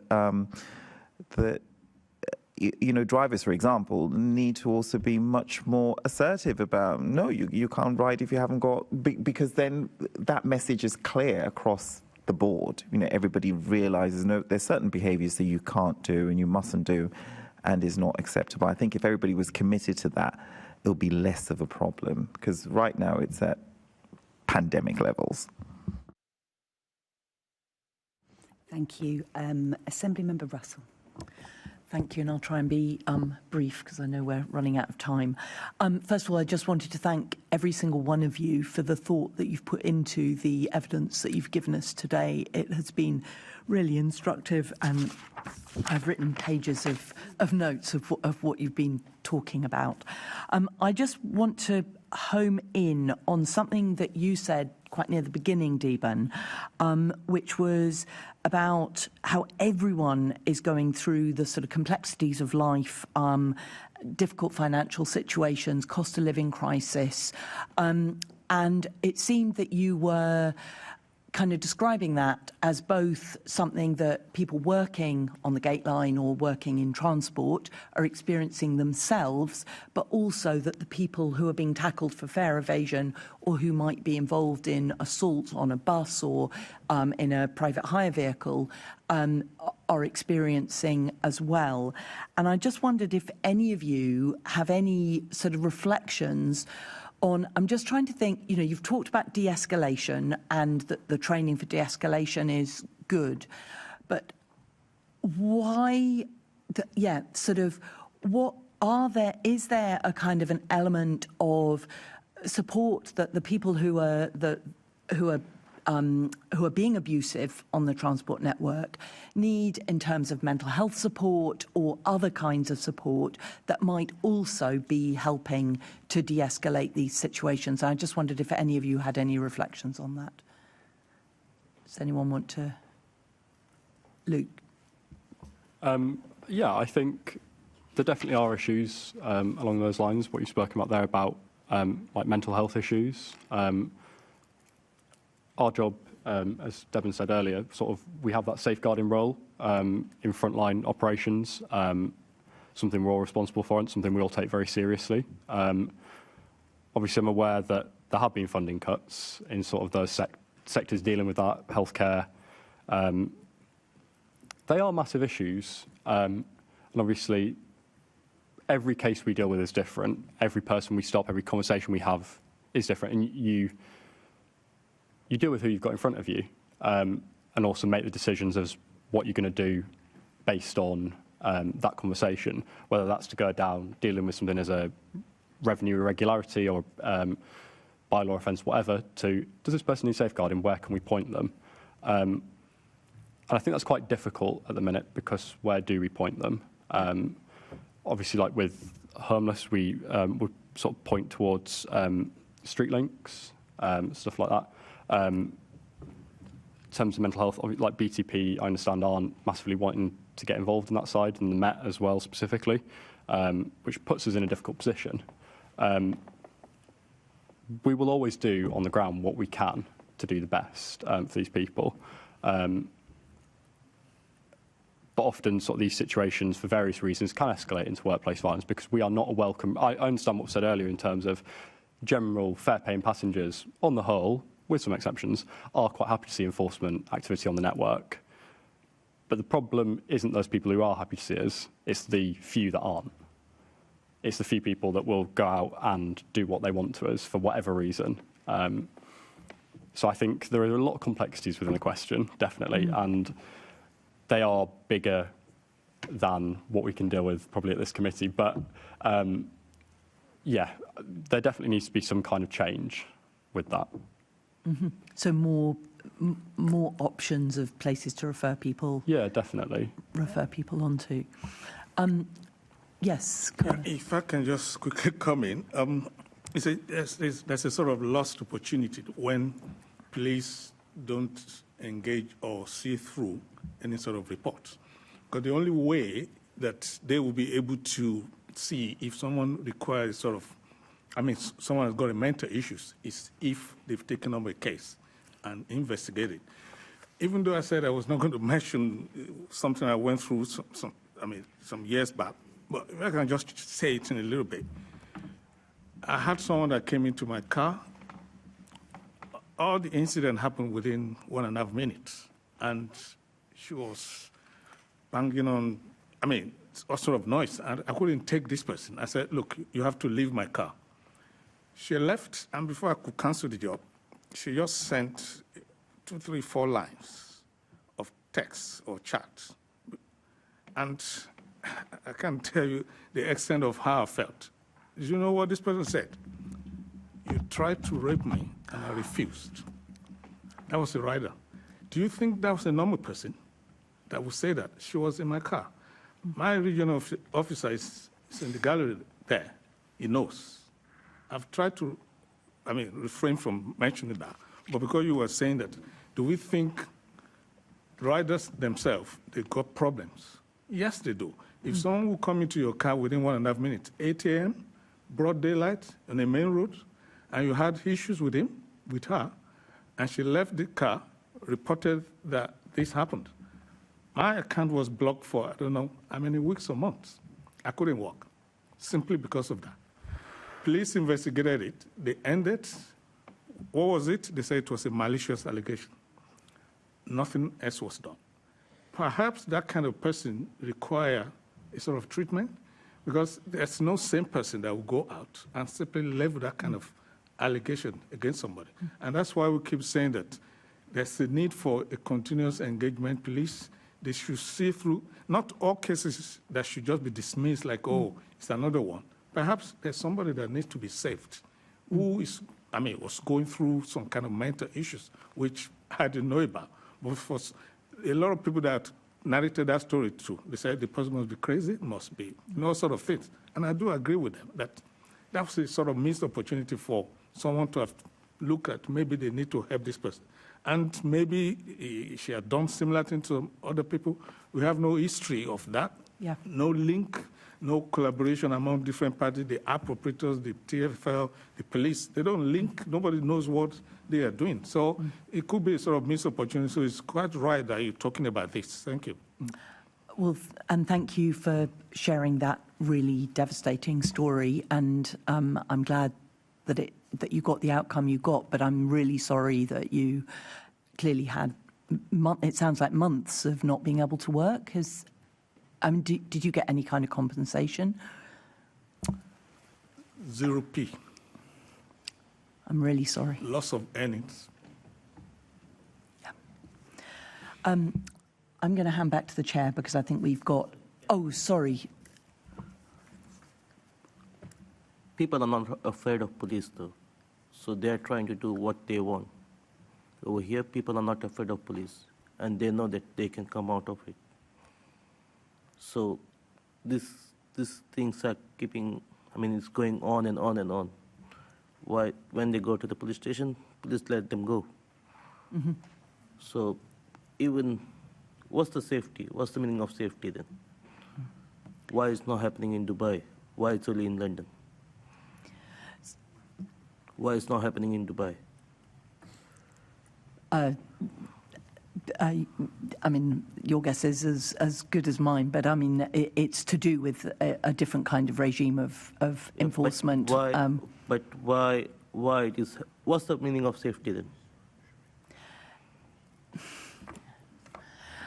Thanks, Assemblymember. Yeah, I think you've made a strong point, and I'm going to hand back to the chair. Thanks very much. And finally, Assemblymember Mahfouz. Thank you, Chair. And just to say, just to reiterate the thanks from us for what you do on a day-to-day basis and to your colleagues, because, you know, going through and reliving the trauma that you've been through just this morning, I think everybody listening or watching will hopefully rightfully be horrified by what they've heard today and by incredibly powerful testimonies that you've shared with us. And I know there's so many more stories that obviously we haven't got the time this morning to listen to, which is absolutely horrific. I mean, I've done the job as a security guard in a previous life, and just a sort of a smidgen of what you've had to deal with when I was doing that role. But going back to the point around zero tolerance, a number of you have raised it, and also the element of culture. So when I was running a charity for supporting children and vulnerable adults, very much had to, I had the culture of saying, I don't want nil reports when it comes to safeguarding. You've all talked about safeguarding in your testimonies this morning. Your managers was not expected to have a zero report level on safeguarding cases, because they'd be expecting you to keep your eyes peeled and look out for those sorts of cases. But what I'm horrified to hear from Deban and others is that you're almost victim blaming somebody for reporting these incidents when they happen. And actually what we need is a culture change where middle managers are seeing you reporting these things as obviously not a positive thing, because we don't want to see it, but you expect a certain amount within a year, and if you're not reporting them, then that it should be seen as a failure of the system. Is that, do you have, in terms of from your experiences of middle management, do they see it as a failure when you are reporting? And very similar to what you said earlier, Deban, in terms of almost victim blaming, that you have to be doing the training, when actually it's the people who have caused you to be having to report this in the first place, which is where the issues are. So what can we do in terms of support, making sure that middle managers are installing the right type of culture where you are supported in terms of doing that reporting in the first place? Then if you want to open up, Deban. Also, I think there needs to be a greater level of transparency. So I think it's because sometimes priorities can be conflicting. So what I'm expected to find and what I'm expected to do, the next level up, may just be slightly different from that, and then up and up, and you actually get to the point where you find that it's very different. We have at TfL we have something called Viewpoint, which essentially gives us the opportunity to feed back good things, gripes, and perhaps opportunities for change, because now they've added a comment field to it. But I think what would be useful is to approach that in the round, so we also know what those who are managing us, what the benchmarking is, because sometimes it's not clear. Because when we get the newsletters, our directors, all very reasonable. It almost seems like my job is customer care provision, which I love, by the way. I love that aspect of it. I have a lot of empathy, so enforcement sometimes has, there's a personal conflict there. But then when it gets down to my level, it's really quite, fine-tuned, as in, it's X amount of this, X amount of... We're not target-driven, so we don't operate with quotas. I don't have to get a certain amount a day or anything like that, which is also great because it allows us to safeguard a lot more, and it allows us to sort of be the human face on the network, essentially eyes and ears of the network, but also enforcement is a major part of that. Yeah, I like your question, actually. Thank you so much, because it is true, and I think that similar to what Caroline said earlier on, there are, you come across lots of people with lots of challenging issues and abuse, mental issues. Some are obvious to the eyes, some are hidden disabilities, and you don't have a clue, and you have to navigate this space to, generate the best possible outcome. But what I will say is that when people are vulnerable on the network, we are under no obligation to safeguarding. It defaults to safeguarding, and I think that this is a good opportunity to hone in on that training, because I only recall ever having it once. And I know it's there in the background, but perhaps it needs to be a bit more front and center so that we can be good signposters for people who have care needs. Paul? Yeah. Just pick up what on the phrase you used, victim blaming. It's exactly that. It can depend. There's no consistency with how reports and complaints are dealt with by managers and management. It very much depends on who picks up the phone when you report an incident. I've had a previous incident where I had to go to A&E. My line manager was at UCH before I was, but that is a rarity. Normally, either in this department or on stations, members will get asked if they want to do a report, well, what did you do to make him spit at you? What did you do to make him swear at you? What did you do to make him hit you? So very much victim blaming. And just to the point of the company's zero tolerance towards abuse and aggression towards staff, I think we all know on the panel and in the room that's just a buzz phrase. There very much is a tolerance for it.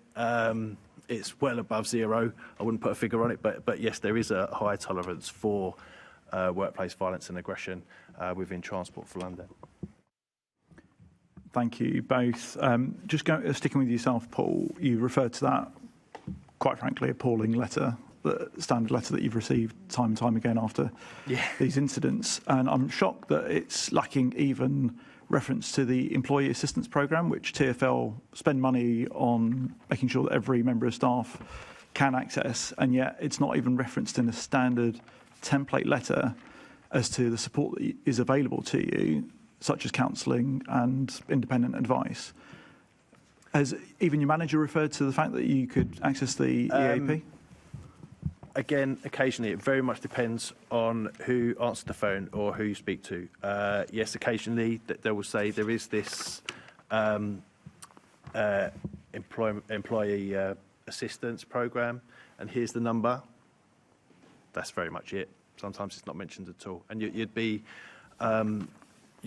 surprised, or maybe not, to know that a lot of staff have no idea what they do, what they're about, or what they can and can't do. Yeah, I think part of the issue we're speaking to there is that there's a lot of focus on how we deal when an assault's happened. Sort of like the evidence side, body-worn cameras, spit kits. After you've been assaulted, so we do have like trauma counselling available, separate to EAP. But you have to be off sick for 28 days before you get access to that.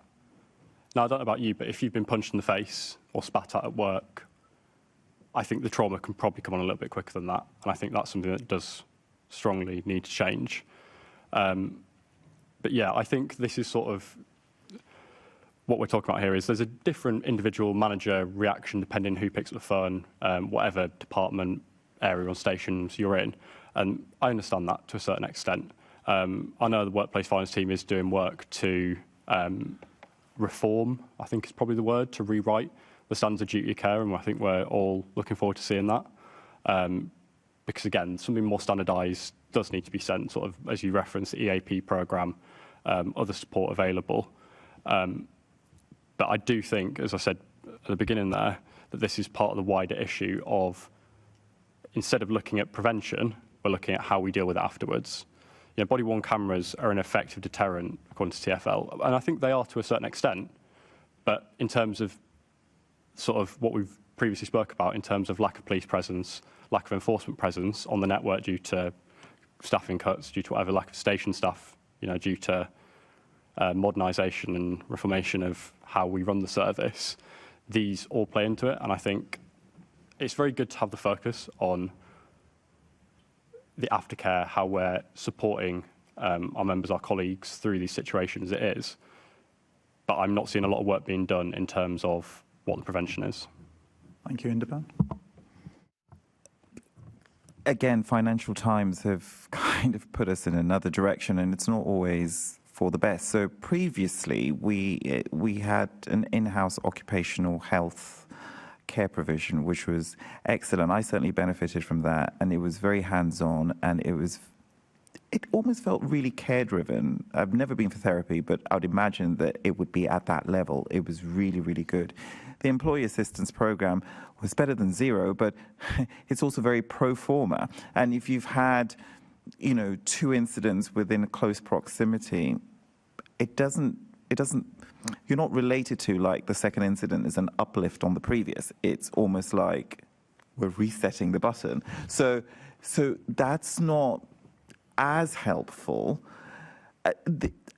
And again, I would advocate a culture shift, because there are times when I find we've lost our heads in the process. And I'll give you an example. So had an unpleasant situation on a bus, and my manager was on holiday, so I called who was deputizing as a panel. And unbeknownst to me, it was actually his day off. But he was very good, and he rose to the challenge and did everything that he could remotely. And several days later down the chain, it turns out that he was being blamed for answering his phone on a day off, and that he should have told me to contact the Resource and Deployment Centre. I just kind of think, we kind of need to move away from that. And I think that this is a golden opportunity to kind of look at ourselves and say, hey, where did we go wrong? How can we do this better? And let's put care at the heart of what we do. And I think our senior leaders are committed to that. But it's taken a while to cascade, particularly down to middle management and our people leaders. So I'd like to see things work differently in that regard. Thank you so much. Kola, I just want to come back to something you raised earlier, and in terms of the dash cams. So obviously private hired vehicle drivers are purchasing their own dash cams, and you've got the visuals, but a lot of them now have inward-facing cameras and audio built into them. But you were saying that you'd mentioned earlier that TfL didn't necessarily accept some of the audio for some reason. Can you just explain what it is that's stopping dashcam footage and audio being used in the way that TfL would accept for them to be able to prosecute and for the police to prosecute? Yeah, well, the visuals is okay, and you agree with me, which we understand to some extent as well, because when you have riders in your car, sometimes, or often there are not maybe 2 or 3 of them, they do engage in some sort of private conversation, which shouldn't be captured with the audio. But the only thing we're asking at is, when issues or problems develop, we know. At that point, we should be able to press a button. It sort of alerts something, which on my camera, I've tested it before, but it doesn't record. If I press it, it announced to everyone in the car that audio recording in progress. And that is a warning in case you do discuss something that you shouldn't talk about. And obviously, we only do that when you want to capture or gather evidence. Because if there's no issue with me or with anyone around me, I wouldn't be doing that. So that's the essence, and that's what we're asking TfL to allow us to do. The video records all the time, or it's just the audio part of it. And how do I prove someone that racially abused me? There's no way. Though, personally, on my phone, I've got some audio apps. I've tried it in the past. They won't allow. But I've pressed it, and it's been very helpful for me. That's really helpful. Thank you, Kola. And just the final question I'll ask to the three of you as global majority members of the panel. And we have seen over the last few years, particularly in the last few months, a rise in anti-immigrant sentiment. And that is obviously then explodes into anybody of colour, effectively. And you've all talked about in your testimonies challenges, particularly because of who you are and your background. Have you seen, from your experience, a rise in hate crimes and in terms of language and being targeted because of your colour, because of your background in recent months? And how has that been supported or otherwise through your employers, Sellington? Sorry, I'll just go before you. You asked about the manager, zero tolerance. Yeah. Does the manager have the proper timing to come in the office or go out, or what's the schedule of the managers? Like what time they can come in and what time? I mean, because when we try to go, sometimes we drive and we finish at around 6, and we try to go to speak to the manager. There is no manager. So there should be someone, a top-level boss or manager, like to sit in the office and we can speak. But there's no manager. By the time you come tomorrow, you forgot something. First thing. Second thing, you said zero tolerance. Are we really applying on it? I mean, is that how people think, or is that how management think? Do you really think about that? Or they just think destination zero means no accident? They are more focused on no accident because the company is trying to save the money. You say a proper training? There's no proper training as well. They just try, come, show us a low bridge, or what should we, how should you be driving, what, I mean, there's no proper, I mean, some people, you say mental health issues or something like that. No, they're not doing nothing about it. And now you're saying about the racial abuse. So, some people, I mean, yes, many of the managers, they do a favoritism. Why, if a manager is white and I'm Indian, they will try, or maybe some of the managers, if I'm black and he's white, they'll try to cover the other people less. I mean, there are some managers who do this. Thank you. Kola? I did mention in the past, of course, predominantly, the people in my industry, ethnic minority, quite. That's the fact. And I did mention the case of someone who kept on holding all sort of abuse on one of our members. Oh, this is not, unfortunately, this was a white East European person anyway, that, go back to your country, the road where you're driving, this is not Russia, this is not this. That was captured on audio. And the only reason why we had evidence was because he captured it on audio, which goes back to the need to have audio recording. That's one. And, of course, I've been doing this job since 2019, and I've been called all sort of names, unprintable, which I have no proof, because it's not been recorded anyway. So it's been on the rise. And if you recall, was it last 1 or 2 years of this race riot? I mean, I'm talking of where some asylum seekers, you remember that case? A lot of private drivers have to keep their head low because we were primary targets, because every one of us were believed to be the same. So that's why we keep saying there's a need for continuous police engagement and protection. And for us as well, which I'm going to say as part of in closing, that we need to be classified as emergency workers as well in public facing. Whether we're employed, I mean, obviously we're not employed by TfL. That's the main difference. We are doing the same job. It's the same kind of people that come into our car. And that's a lot of things need to be done regarding that. And then there should be a sort of coordinated public campaign that involves even ourselves. If they need people that have to give experience of what has happened, they need to involve us. And the zero tolerance must be stressed. And for people to know that if you do this, you are going to be prosecuted. For now, they're getting away with a lot of that. And until cases are brought to court and people are prosecuted and that it's splashed all over wherever for people to know, it won't stop. And I'm very strong about this. It will never stop unless whoever has the responsibility take it up. Thank you.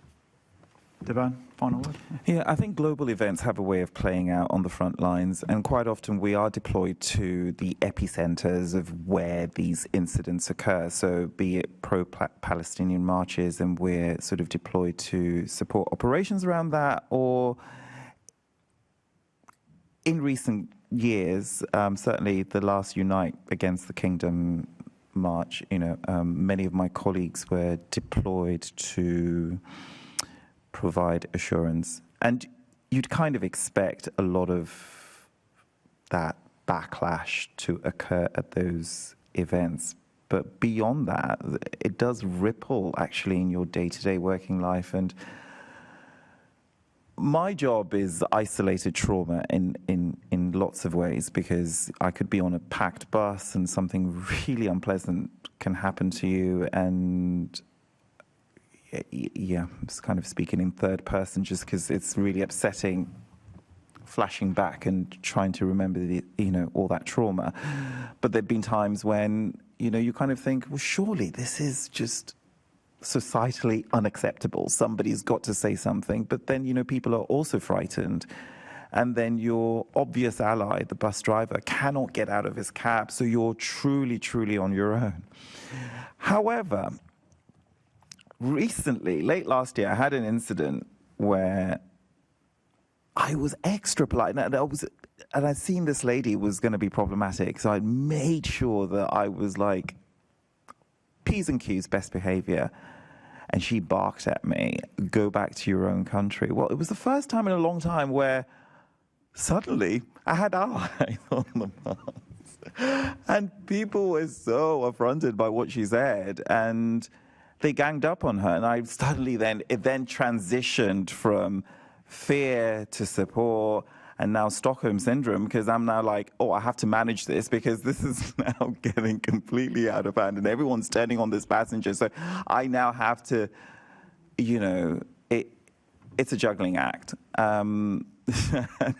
It's not so easy. But yes, the hate is it's real, and yeah, it's played out throughout my career on the buses, and I get the LGBT one as well. In fact, actually, I'll put that even higher because that's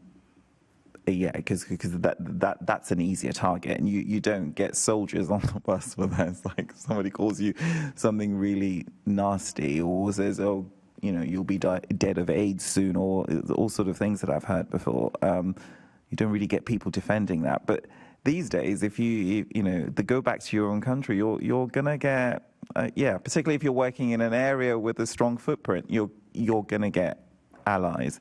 I'm not sure if that's a good thing, but it's just the current state of it's difficult times as well, and sometimes we do get messages from our deployment centres telling us to avoid certain areas because things have kicked off, and deployment then becomes a lot more reactive. Thank you so much, Michael. Sorry. Thank you.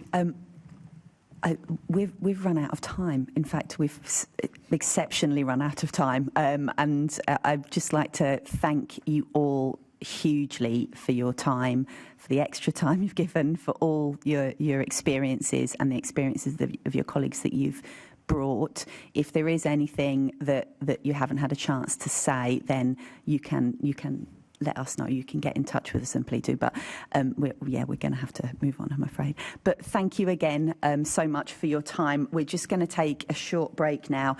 If possible, we'll restart at 10 past. Just swap the panels over. But again, thank you so much. You're evidence here, your testimony has been hugely, hugely valuable for us to hear. Thank you.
Welcome back to today's Transport Committee meeting where we're discussing assaults on transport workers in London. And can I please welcome our second panel of guests, Siwan Hayward, Director of Security, Policing and Enforcement at Transport for London, and Emma Croxall, Work-Related Violence and Aggression Strategy and Support Manager, Transport for London. And I would just like to say, acknowledge that we're going to give you much less time than we were going to, just because we thought it was important to listen to our first panel. That means that we're likely to send you a few written questions afterwards. So apologies. It's not because we don't want to hear from you, but I'm sure you can understand why we wanted to hear from the frontline workers. So anything you don't get to say, then we will be following up, and please do let us know that. So first, I'm just going to kick off. So for both of you, the number of incidents and reports of work-related violence and aggression are increasing in London. What's your assessment of why that is? Panel, thank you very much for the opportunity to come and talk to you. And we sat with you in the gallery to hear the experiences of our colleagues and share with you just how disturbing and harrowing that is to hear. And it is very much kind of reflecting the reality that no one should have to come to work on the transport system and face aggression, face violence, face abuse, be intimidated or feel fearful about working. And as an organisation, it absolutely is our priority that we want to work with our trade unions and work with our policing partners and others to seek to eliminate the risk of workplace violence and aggression. Now, as you will absolutely have heard this morning, we are making progress in that ambition, but we also recognise that we have a significant and long way to go, and that the issues that we're facing in the transport network are facing issues across wider society. But I wanted to say that as kind of opening remarks and context, and I'm sure that you'll want to come back to some detail on that. So in terms of the actual reporting of workplace violence and aggression, and you'll have heard from the colleagues this morning that we remain concerned that workplace violence and aggression is underreported. Our messaging is really clear that every incident should be reported. It is not part of anyone's job. So we do want every single incident, every form of verbal abuse, gestural abuse, threat made to be reported to us. What we see in our data is that we've seen and you'll have heard about 10,000 incidents reported every year, and that figure's remained sort of broadly stable for the past 2 years. But what's significant in our data is that for our directly employed staff, we've seen a really significant reduction of actual physical incidents, so incidents which result in people being injured or being pushed and shoved. So we are seeing within that overall total physical incidents reducing over the last 2 years, but more instances of verbal abuse and aggression and intimidation being reported. Emma, do you want to expand on the figures? It's your area of expertise. Yes, sure. So we're expecting to see a very slight increase this year in terms of incidents, but broadly it's remained stable, about 10,500, as Siwan said. Within that, there is differences depending on where staff work, to who they're employed by. So we've seen a significant reduction in all work-related violence and aggression against directly employed staff. So that includes a 12% reduction in physical incidents, and it also includes a 20% reduction in verbal and threats.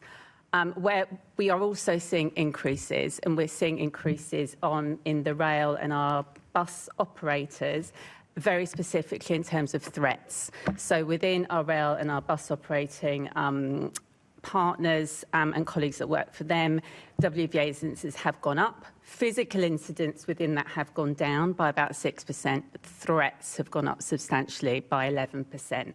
So that's where we're seeing the biggest increase is on our rail and bus operating networks and threats specifically.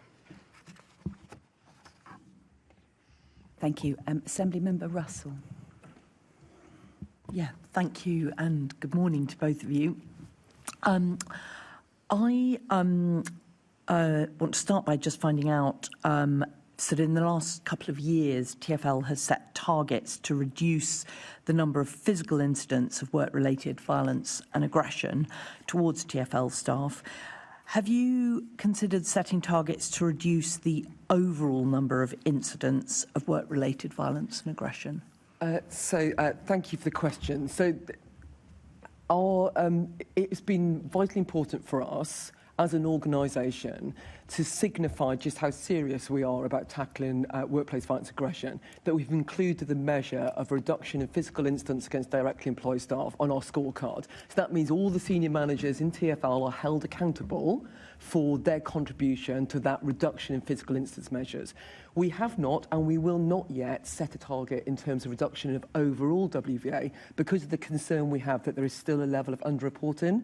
And you've heard that reflected on the panel this morning, that there are colleagues who are talking about incidents that they don't report or won't report. We do want to really challenge that culture, and you'll know that we are very public in terms of the messaging that we put out about taking workplace violence and aggression seriously, about the pursuit of offenders, about the kind of consequences that happen for offenders who do abuse or are aggressive towards our staff. So we're really trying to shift the culture away from one which I think one of you talked about, the kind of normalisation. It's like shift it to absolutely being one where everyone sees this as unacceptable and not tolerated. So so our current target is on physical incidents and will remain on the scorecard, but the broader capture of all workplace violence and aggression, we are expecting to see that number go up because we want to see that issue of underreporting being addressed through the confidence that our colleagues have that every incident they report, it will be taken seriously, that they will be supported,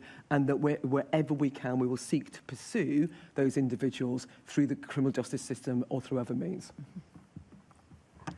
And I'm sure we'll come on to some of this later in terms of strategy, but we do have other measures that support the kind of reduction in stats. So, for example, rolling out conflict management training and targets for that, and body-worn video as essential kit and how we target that. So there are kind of supporting measures that we believe will reduce workplace violence incidents.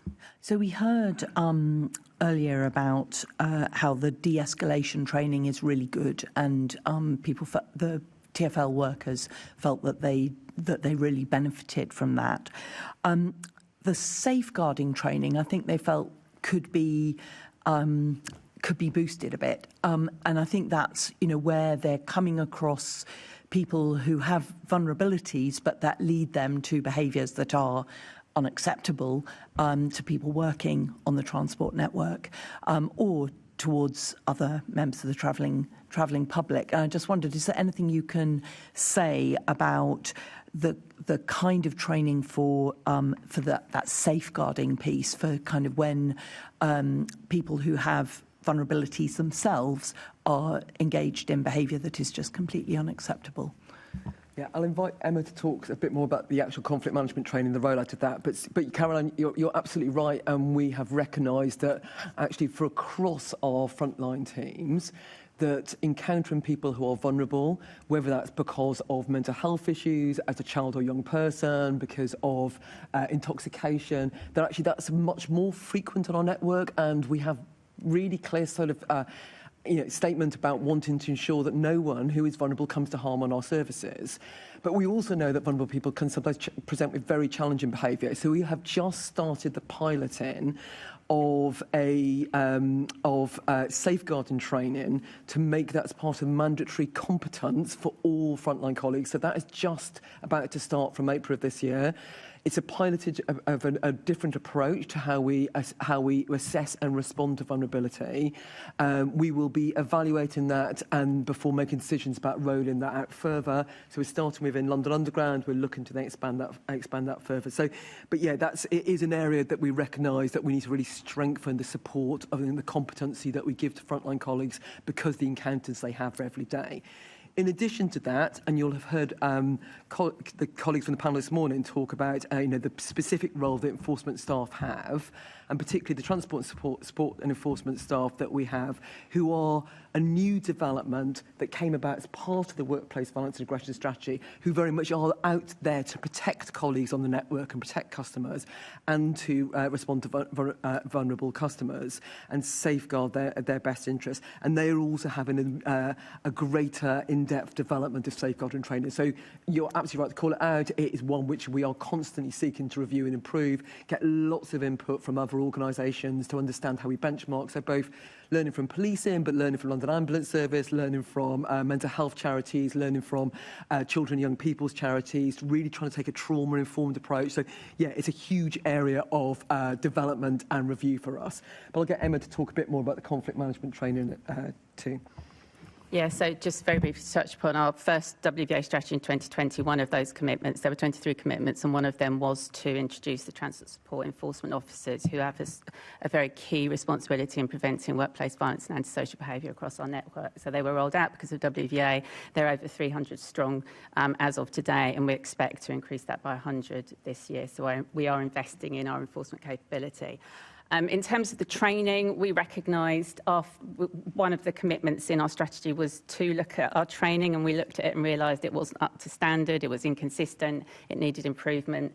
So in March 24, we rolled out new conflict management training mandated for all our frontline customer-facing staff. It's a one-day face-to-face session in various locations across our network. It's a hybrid, so we've taken best practice from an external company and have made it as relevant as possible to staff working on the transport network. That includes all the scenarios are based on real-life scenarios people face. The props, the guidance, they're all things that we use in TfL. It's very kind of familiar to them in how it looks in the materials. And we also uniquely took 3 of our frontline staff we interviewed and trained them up to be trainers to deliver this training. So they have stood in the shoes of everybody that goes on this training, and that has proved incredibly popular and gives it real credibility. We've had over 3,300 staff through since March 24, and we're planning on getting the rest of our 6,000 frontline staff through by next year, March. And the feedback has been overwhelmingly positive across all areas. I think staff really, what the panel would talk about earlier, they enjoy hearing about other people's experience. It validates their own experience. They enjoy talking to people in different transport modes to find out how it works across the network. So we are finishing that March next year and looking at how we incorporate it into our BAU training moving forward. Mm-hmm. Can I just check? Is that for TfL employed staff? So people working for the bus operators or working in private hire wouldn't have access to that same training? No, so this is a slightly broader answer, so stop me if needs be. We approach WVA slightly differently depending on who staff work for and where they are in the network. So as employers, we have specific legal obligations under the Health and Safety Act for our own directly managed staff and specific responsibilities about guidance, training, equipment.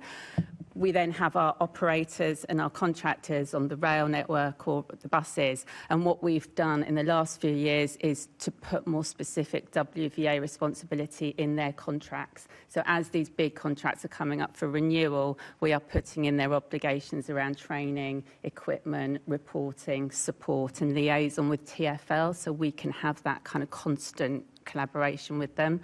We have just finalised a new version of the Bus Operators Framework Agreement, which has those responsibilities within it, and it's just out for approval at the moment. And then the third kind of group, I suppose, is our TPH drivers who are self-employed, and we're the licensor and the regulator for. So we have slightly different ways of interacting with them in terms of issuing guidance, etc. Mm-hmm. Okay, thank you, Chair. I'll hand back to you because. Assemblymember McCartney. Thank you. And I want to ask about encouraging reporting. And we know from a Unite staff survey of bus workers that actually 60% said they didn't report. And we heard that again from directly employed TfL staff this morning. So I know you've said you want every incident to be reported, and we heard the frustrations this morning that range from it takes a long time to report to, well, actually you often have to rely on your supervisor or manager to send it on, and sometimes they can't either be bothered or they don't have time. So what are you doing to make sure that every incident is reported, and how are you checking on that? So it's a very complex environment in TfL in terms of the different roles and the different reporting mechanisms that we have. So I suppose that there are a number of things I think we have to do and we are doing as an organisation in terms of we have to make it easy, we have to get people to trust the process and to trust that something will happen, and it has to show that it's informing action, otherwise people just won't bother. In terms of making it easy, we have very different systems for different modes of transport, and I think sometimes not everybody's aware of all of them, so it might give quite a skewed impression. Most of our directly employed staff do have direct mechanisms for reporting WVA. So the WASP system that was mentioned earlier is directly accessible to most of our directly employed staff and does come direct to my team. So whenever an individual member of staff makes a report of WVA through that system, we do know about it and we do act. It goes into our data, it goes into our intelligence, and it goes into our support services, which we can talk about more if needed. And on the buses, they have code red buttons on the bus, which they push if they've got an incident. And again, if that references WVA, that does come into our team and our intelligence too. Now, drivers might not realise that because they can also go back to their garages and have to make a formal report. So what we're trying to do is gather intelligence from everywhere, from all the different reporting systems we can. In terms of the clunkier system that I think Luke mentioned, the ERF system, we are changing that. We're piloting at the moment. It's going to be further rolled out in June, and we hope by September it will have the WVA element involved. So we're gathering information from everywhere we can. We also look at police reports and try and, if severe incidents haven't been reported to us, we can ask the police to ask the victim if they'd like to report it to us as well. So we're trying to gather intelligence from as many different sources as we can at the same time as making it easier for our staff to report to us. In terms of, and I can expand on any of this as needed, in terms of trusting the process, we're really open about our figures. We don't want people to feel we're hiding anything, so if they are reporting anything, it's there. We make really clear commitments, as Sian mentioned earlier, about how any form of WVA should be reported. We've got it in our scorecard, so it's there in terms of the measure, it's there, so all reports feed into that. And in terms of action, every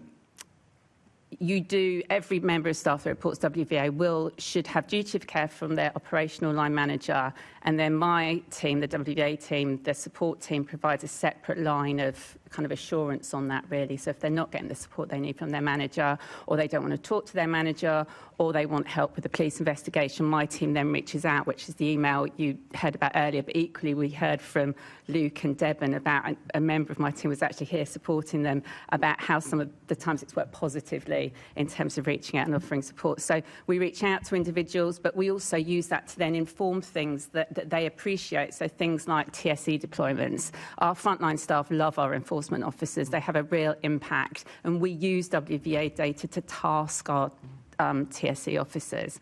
Hotspot activity, when we're seeing real highs in our data, we have multi-agency groups about what we can do at hotspots. We've got one at Victoria, for example, at the moment. So using that data proactively and telling people that we're doing that is really important, just to keep encouraging those reports coming through. And just to make one further expansion, so as Emma's already outlined, that whole confidence in the system and the confidence we take seriously. So discussing and promoting how seriously we take workplace violence is a constant theme in all our kind of internal staff communication. So it is a topic on every trade union health and safety forum. It's a topic on the bus operators forum. We have a specific forum with all the managing directors of the bus operators on workplace violence and aggression, which their health and safety leads also attend.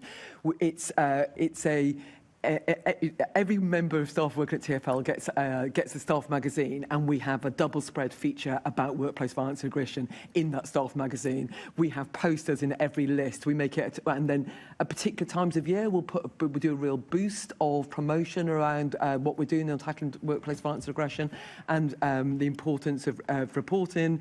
So whether it's Hate Crime Awareness Week or where we're tying in with specific campaigns in terms of ending violence against women and girls, but also and to pick up on a point that was rightly made by the panel earlier on, is that when there is concerns around civil unrest, and when we saw United Kingdom protests and other, we will put out messaging across our electronic communications and our wider communications to give colleagues who are working during those times the confidence that they are protected and supported, and the value in reporting. So we do tie in bespoke messagings when there are wider issues happening in London, which we know will cause concern of fear. And we remind everybody about the support that's available to them, and that includes the support that you've already highlighted about employee assistance programme and trauma support and TRIM practitioners. So there's a wide range of support that's available to individuals who are concerned about their safety.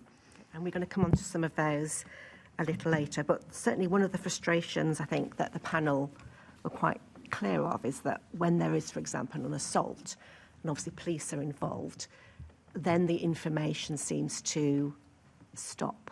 And I appreciate that it's often then a criminal matter, but what does TfL to make sure that those staff members actually have regular updates about what's happening? Because you talked about, you know, you can say it, but they need to feel it, that things are happening. Do you have anyone actually monitoring that and feeding back? I mean, Paul said all he got was that note, and he got it a number of times, that's it. So, obviously there's the kind of police victims code, which the police should be abiding by in terms of updating victims regularly, but I'll leave that for the police's written response. In terms of what we do, so I have a WVA team that's split into two. I've got a prevention team who deals with kind of proactive initiatives, and a support and investigations team that provides support to staff that have been impacted and investigation help to both the Met and the BTP. And what that looks like is that we're a second line of support for staff. As I said, that their managers should be the one kind of really leading that. But for whatever reason, and if consistency isn't there, my team also offers support. It should be a personalised email. It shouldn't be there is a template, but it should be personalised depending on the incident. So I'm not sure why the one mentioned earlier wasn't. But they will proactively reach out to people that have been a victim of WVA and offer support. The vast majority of people don't take that offer up. For many reasons. But we can offer support on a number of levels. We can offer support on just having a chat. Do you want to report it to the police if it hasn't been reported to the police? If not, do you want support to do so? If not, fine. It's ultimately their choice. So there's the support. Then there's the investigation support. So if somebody can email us at any moment in time and say, I've not heard from the police, can you contact them and find out what's going on? And as long as we've got their written authority to do that, we can then contact the police directly. The BTP have a specific staff assaults unit that we deal with, and in the new Met for London, there'll be dedicated WVA officers within that we can reach out to as well. So we can be that liaison point for between staff and the police, and are regularly. We can see if evidence hasn't been collected, CCTV, body-worn video. We can take statements. If people are having a difficult time with the relationship with the police, we can actually take statements on behalf of the police. From victims in our teams. I think that, as you'll have heard earlier, the problem we have is getting that message out to thousands of I didn't get the sense that the people on the panel knew that. Yeah. So I know quite a few of the earlier panel, we have supported directly with things like that, but there are obviously others that didn't realise we were there, and I think part of our challenge is to get that message out about what support is available at TfL. Are you saying there's some data issues that means that you cannot chase up with the police unless you've got written permission from? Is that the victims' code of practice? Yeah, and it seems that there should be some better liaison with that. Yeah, so and Emma can clarify this, but yeah, clearly for the police to be sharing back with us as a centralised team that oversees and assures and drives forward our strategy on workplace violence aggression, for the police to share that information with us, they have to have the victim's consent that's shared with us. So we have an issue because of privacy issues and GDPR issues. So we do. There is a bit of a challenge for us in terms of the coordination of ensuring that our colleagues are getting the best service from policing because of that three-way relationship. That is something that we are working very closely with both the British Transport Police and the Met to try and build their confidence in working with our sort of centralised coordination. And as Emma has already described, we have a strong relationship with British Transport Police and their Staff Assaults Unit. With the Met Police as part of the new agreement that we're entering into, we are putting funding forward so that we are funding the equivalent to 59 full-time investigators in the Met Police and the centralised team within the Met Police to oversee and assure that every investigative and evidential opportunity is being pursued. So we are seeing justice for the victims of workplace violence aggression who work under the Roundel for TfL. And as part of that, we've had to look at renegotiating that whole question about how information is shared between us, so we don't put the burden back on the victim all the time to be the one who's having to do the reporting, the heavy lifting. And we as the police, we and the police have to make that system simpler for everybody. Okay, thank you. And we can follow that up, I think, as well, perhaps outside the meeting. One of the other things we heard was that when people do report, they feel that they perhaps, if they report regularly, they might be penalised for it, and it's seen that they may have had the problem rather than what's being done to them. What are you doing to counter that? Yeah, I mean, I have to say that was one of the most sort of disappointing and disturbing elements of what of the testimony we heard today, because that is so far away from the culture we are trying to create within the organisation. So, you know, as is currently explicitly set out within our workplace violence and aggression strategy, and in all the communications that we're putting out, it is all about, you know, that we want to support victims and we want to prevent workplace violence and aggression, and that from every incident there is an opportunity to learn, but to learn how we prevent future incidents. So yeah, that clearly there's much more work we need to be doing with people's immediate line managers and people leaders in that arena, and we'll certainly be making that a focus of our work going forward. But Emma, do you want to describe some of the current support that you give to managers to ensure that individuals feel supported and not blamed for what happened to them? Yeah, so governance is always might sound a bit boring, but having it in our governance structure at the TfL is really, really important, because it gives us a reason to speak formally to our local managers every month about how their what their numbers are, where their hotspots are. So we have those proactive conversations with our operational line managers. We try and make it improve their knowledge, so the management understand what workplace violence is. They understand what guidance they can give to their staff in terms of having to stay safe, what hate crime is, and what staff should be looking for and why they should report it. Self-defence, you know, when shouldn't they? It was talked earlier, I think, in the earlier panel about kind of when you shouldn't get involved. So we've given local managers a lot of guidance that they can then use with their staff, so they feel empowered, they feel knowledgeable, and they don't shy away from conversations about workplace violence.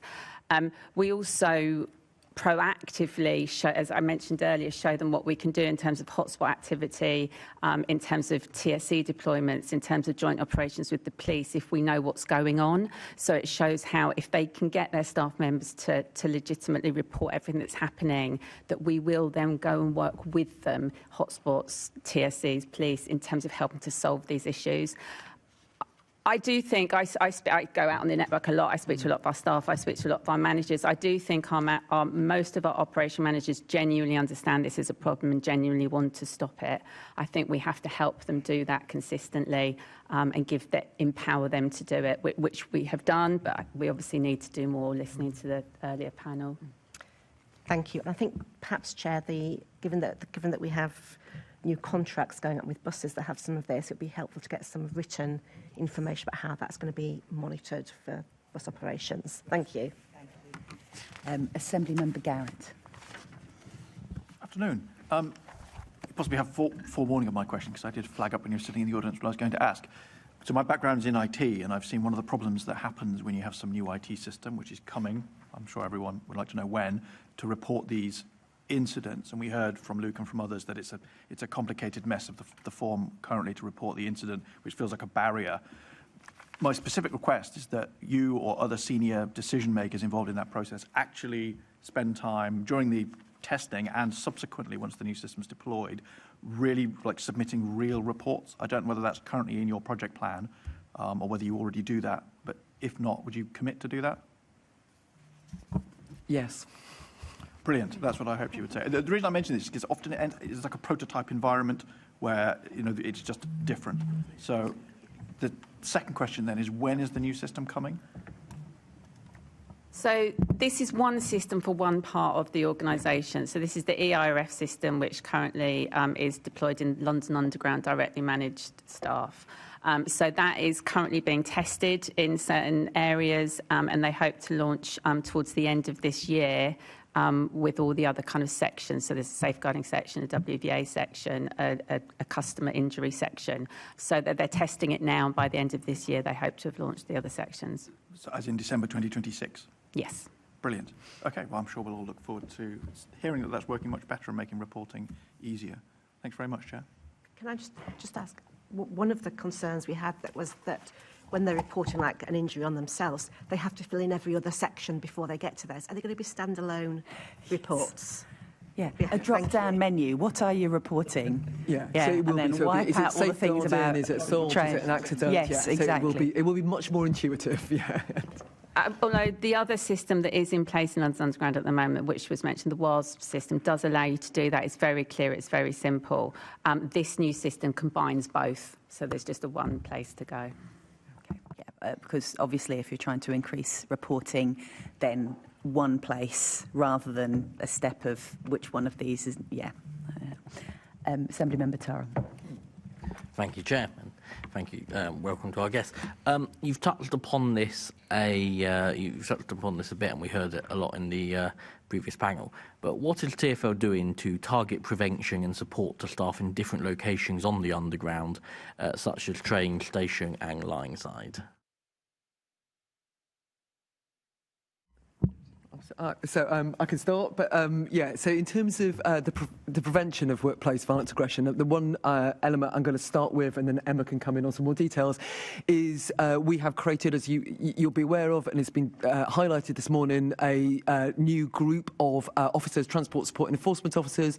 They were created as part of our first workplace violence and aggression strategy, and they are deployed based on the information intelligence that we get from frontline teams about where they're experiencing antisocial behaviour and aggression. And they are specifically deployed to protect our frontline workers and to deal with the triggers of workplace violence and aggression, whether that's fare evasion, other forms of antisocial behaviour, and to safeguard people across our network. So those individuals have unique training and specific powers. They enforce the bylaws across our railway and underground network, and they are providing a really welcome presence to provide confidence to our frontline teams, to prevent workplace violence and aggression and antisocial behaviour, and to keep our customers as well as our colleagues safe. They often work in collaboration with our police partners, and as you'll have heard this morning as well from Emma, the data and insight that we get through the reporting is used to deploy for policing deployments, and we seek to coordinate and collaborate on policing deployments wherever we can, so that we see a visible policing presence across our network, both from British Transport Police on the railway and underground, but also on across the bus network as well. So policing presence is really effective by way of deterrence, but also dealing with some of the most egregious behaviours. The second element of our strategy, which you'll have also heard about, is the roll-up body-worn cameras. Evidence from University of Cambridge is really overwhelming that body-worn cameras does act as a deterrent, as well as obviously providing vitally important evidence for the pursuit of offenders and the identification and the prosecution of offenders. But body-worn cameras can be really usefully used in de-escalating situations and preventing situations from escalating in the first place. Do you want to anything else you want to add in terms of our wider strategy? So in terms of LU specific, it will depend on what role they're in. So you mentioned we've got I broadly three groups: station staff, train operators, and revenue enforcement. So the interventions will be slightly different for each. I spoke about the training earlier for everybody. What I didn't mention was how it's led. So station staff gets a 1-day face-to-face, revenue get a 2-day face-to-face, and enforcement staff get 3 days. So it depends on the kind of role they're expected to do. Body-worn video cameras are essential kit for station staff and enforcement staff. They are not for train operators. It's worth pointing out that train operators experience significantly low levels of workplace violence. I think it's approximately 100 incidents a year across our 4,000+ train operators. We have lately done a big reporting campaign with them, though, because we heard from our trade unions that they felt it was seriously being underreported. So we've put in a kind of mechanism and process to do that with our train operators. There's other stuff that we do more generally that reaches all our staff. Shuan spoke about the comms. The detail she didn't mention was that we do a lot of successful prosecution comms, so posters to all our depots, to all our stations where people can physically put up. And we do a lot of customer-facing campaigns. So you may have seen the abuse has consequences rolled out in the last 18. If I can just jump in. Yeah. Just due to time, because I'm just thinking out loud. If you could write me the full detail, write to the committee with the full details of those, I think that'd be really useful, because I think you talk about a lot of really useful stuff in there. Could I just ask? We heard a lot about the British Transport Policing slow response times. From a TfL perspective, is TfL satisfied with the BTP response times? So we work incredibly closely with British Transport Police and really value the contribution they make to the safety and security of the transport network. Over the last year, we've been working with them on what's called an optimised policing model. You, as a committee, will all be very aware of the demands that there are on policing. Now, TfL's investment in the British Transport Police has increased year on year. So for policing London Underground, our investment for 26-27 is in the region of £96 million. That's a really substantial level of investment that's been made by TfL to protect London Underground staff and customers. In that optimised policing model, it is that whole tension between between response capability, between proactivity, and then ensuring that there's capacity for investigations. And we are working very closely with BTP to ensure that we have the best capability in response, but also how we can use our own transport support and enforcement officers as part of a joined-up response capability with British Transport Police. So it is an area that we are seeking to improve on, as well as working with BTP really on this whole question about actually getting them out of cars and get them onto the network, so that actually their journey to respond is much shorter. To actually have them much more visible on the network, and making sure that they have the capacity to do that as well. So lots of work underway to improve that arena. So the final question from me before I hand back to the chair, staying on the lines of the BTP. We know that as a force they specialise in getting the line moving again after things, and obviously they have to, what they see is, what they have to deal with on a daily basis is obviously very harrowing. And they are measured, the BTP are measured, their KPIs relate around that, getting lines moving again. From a Transport for London perspective, do you think there maybe needs to be more of a priority actually in how the BTP are judged on their actual response times, rather than just on getting lines moving again?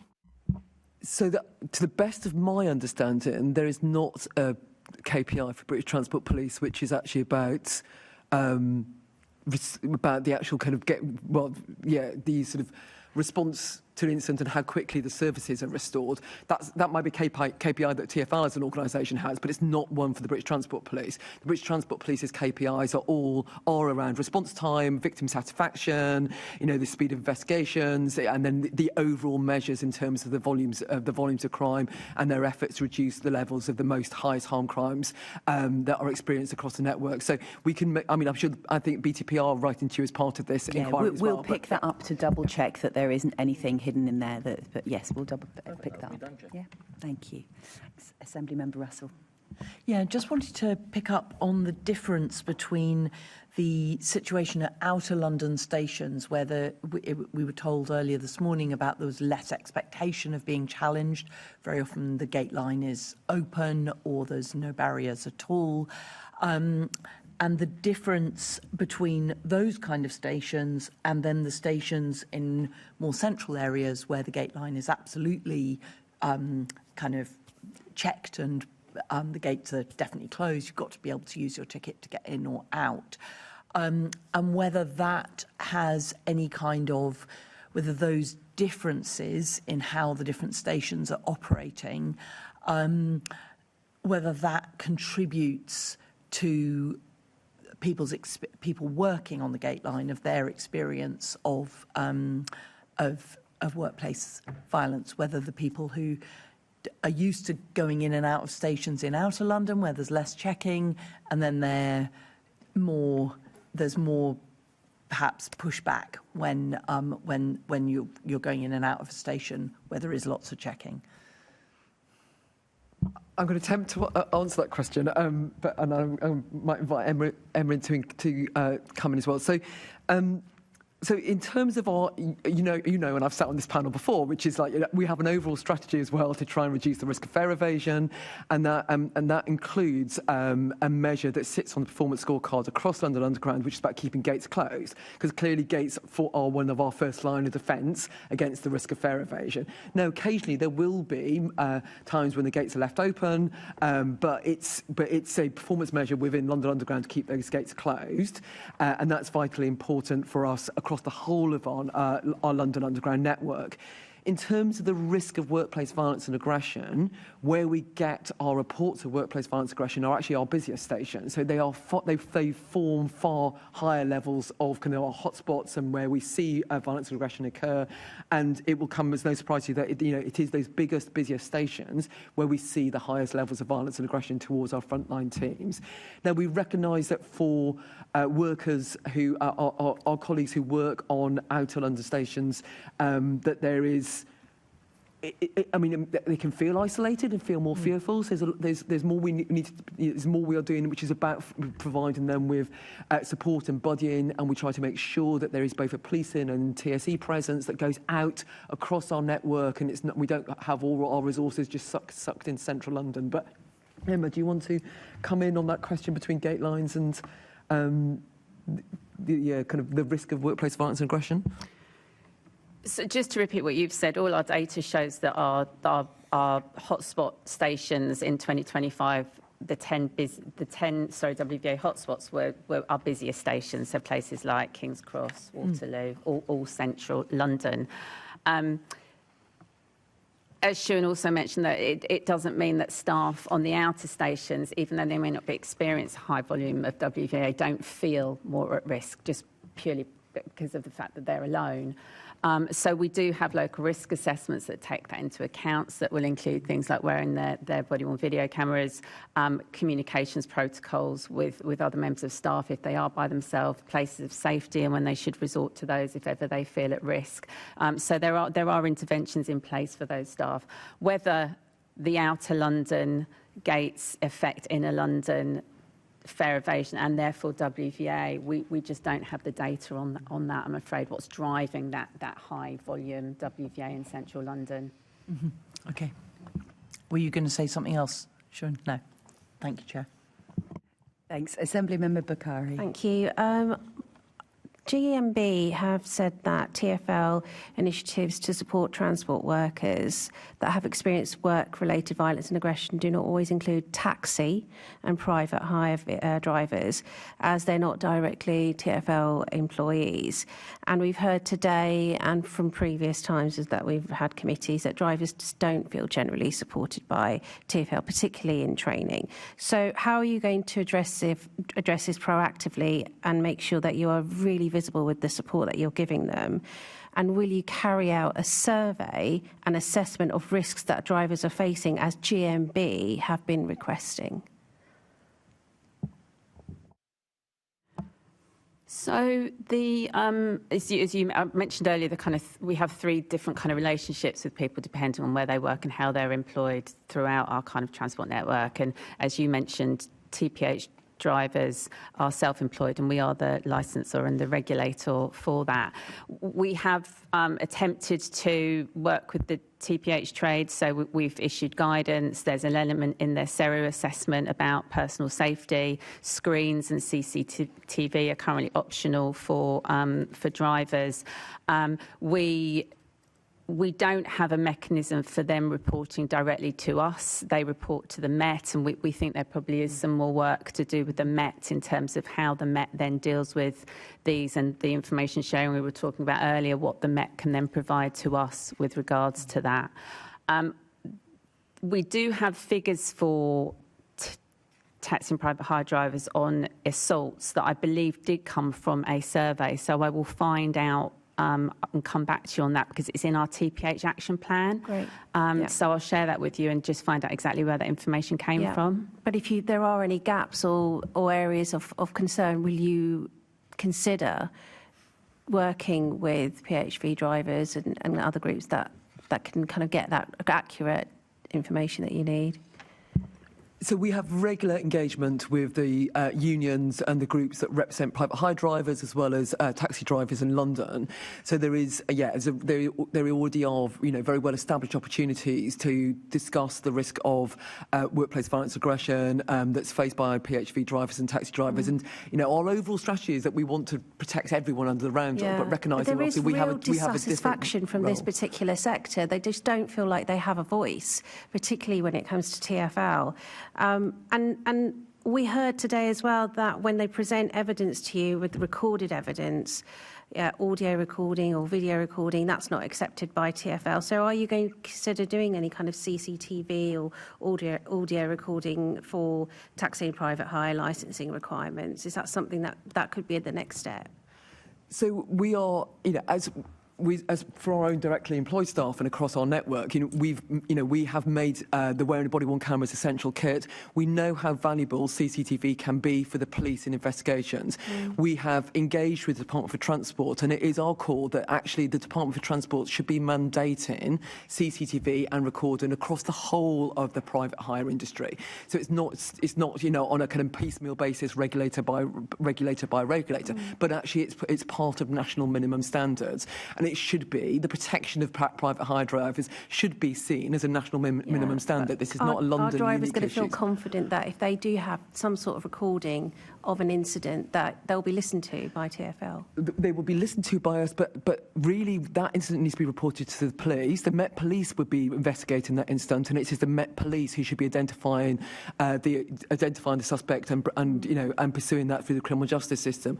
Clearly, if a vehicle is booked through an operator, then there is an opportunity to identify who books that journey, which does make the evidential opportunities for the police to pursue an investigation. It's instead of being screened out at the first instance, there's plenty of evidential opportunity for that to be pursued. So it's not, it would not. We don't have the powers to investigate an incident against a private hire driver, but the police categorically do, and that's an area that we are encouraging the Met Police to get much more involved. There's still a lot of frustration from this particular sector and how TfL work with them, and I think there's a lot more to do in this area. There are also some commitments in the action plan I referenced earlier, specifically with regarding CCTV and what TfL intends to do in the next couple of years. So I'll share that with you. I think that would be really important. We're over time. Do you have time for just 2 more questions, or have you got commitments? I know that's cheeky of us because we do. We try not to run over. We do, but just a couple more questions, if that's okay. Assembly Member Prince, did you have a follow-up on? Thank you, Chair. Yeah. So TfL issue the licences for the PHV and the taxis. So why is it that you don't feel you have any ownership as when these people get assaulted? So as Emma's described, obviously there are different degrees of responsibility that we have, depending on whether someone's directly employed or is licensed by us but is self-employed and working for an operator or working for themselves. But clearly we have influence on the operators, on the Department for Transport and others, and we have said very explicitly that our vision in terms of this desire to eradicate the risk of workplace violence aggression, and that no one should face intimidation, abuse or aggression or violence whilst at work, applies to everyone working under the Randall, and that includes taxi and private hire drivers. So we see them within our overall strategy, but our level of responsibility is different as it would be directly employed staff compared to those that we licence. In relation to Assembly Member Bakari's question relating to CCTV, you could, if you wanted to, make that a condition, couldn't you? Yeah. So we have undertaken a survey, as you will be aware, on mandating CCTV within private hire vehicles. We've had really mixed responses to that. So there's a significant number of individuals who are licensed by us, private hire drivers, who are absolutely adamant and against making CCTV mandatory, and instead it should be done on a voluntary basis. And we know many private hire drivers obviously are volunteering to install CCTV and assault screens and other means and mechanisms to keep themselves safe. So we've got this real variety of views across the drivers that we licence. We do think it's a really significant issue, and that's why we have called on the DFT to look at making this minimum standards and CCTV and other forms of protection to be a minimum standard that's set nationally. But in terms of the decision making locally, the survey and engagement that we did, we got a real cross-section of opinion, and there was not, from the drivers themselves and their representatives and their trade unions, there was not a majority support for CCTV. Now, I work in security, police and enforcement. I know how valuable CCTV can be, particularly for police investigations, and I know the Met have been lobbying for CCTV to be part of those national minimum standards.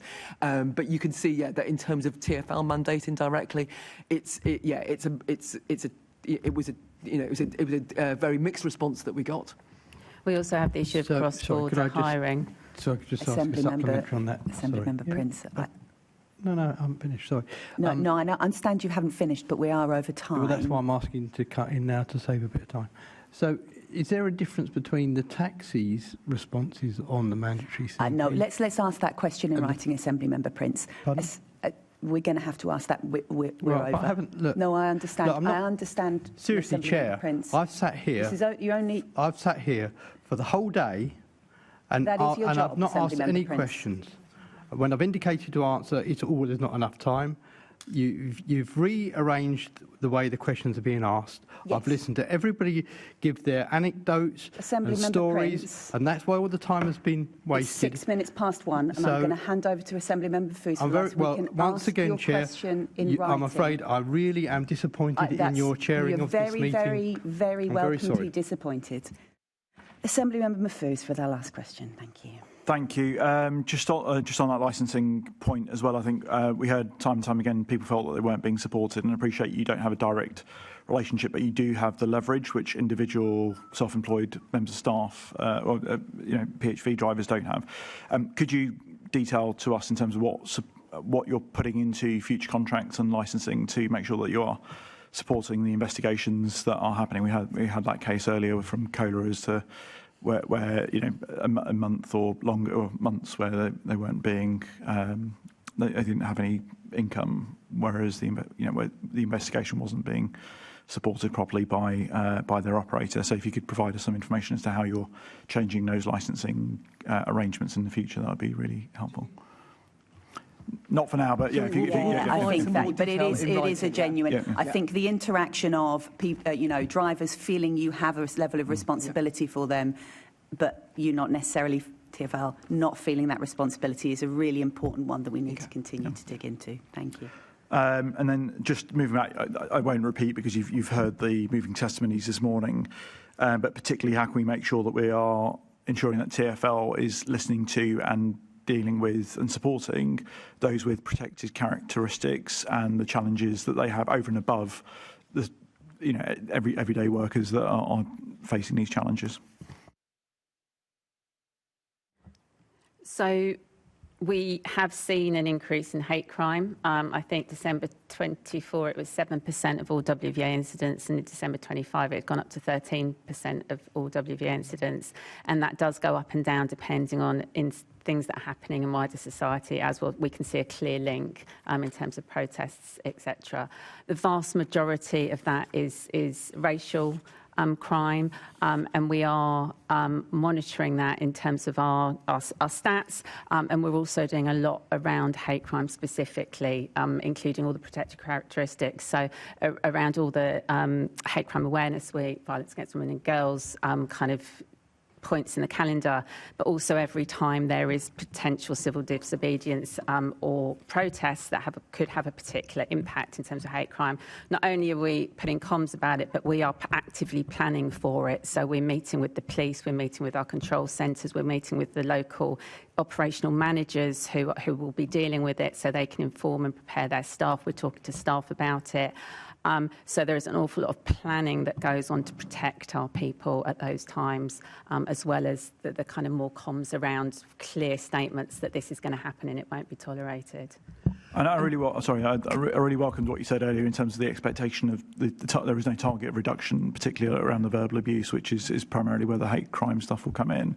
And so, can we go back to the point I made earlier in terms of an expectation of culture where actually zero reporting is a failure of the system? And so, especially when we've got these events, that we actually almost expect those numbers to be going up and those reports to be going in. Particularly with the check reforms that you're making to the forms. Yeah, absolutely. And if this is going to be the final, our final word in the panel, then I don't want to leave this committee without making the point that we would really welcome Transport for London, along with colleagues in the Rail Delivery Group, are really calling on the government to make assault on a transport worker a standalone offence. The government have already pulled out the assault on a retail worker as a standalone offence, and for us, the kind of abuse and aggression and violence that you've heard about this morning needs to be properly recognised. So currently there is inconsistent application of penalties. The criminal justice system is not signalling to our colleagues that what the abuse that they experience is being taken seriously. So we really seek that you join with us to make that very much a kind of unified lobbying to make a standalone offence, that it has the right, that it is recognised in statute. The aggravating factors for hate crime would be then additional to that, but it would then give the protection, it would signal the seriousness, it would help us understand the true extent of the problem as well, and it would ensure that we have consistent support across the criminal justice system and with our policing partners to dealing with what is an issue that, as you've heard this morning, is one that we take really seriously, but is still far too common, far too widespread, and we need to have the whole of the government, TfL, and all our partners unified in actually tackling this issue, and so that it is safe for everyone to work and everyone gets home safely. Thank you very much. And that was actually going to be one of our questions that we had to drop. So thank you for answering that. And thank you for accommodating shortened time and for staying with us. And thank you for the committee for their patience in getting through a lot of questions. So thank you for your expenses. You're now free to leave, although we'll only be a couple more seconds. Can I ask the committee to note the report on the discussion? Can we delegate authority to me as chair in consultation with party group lead members to agree on the output arising from the meeting?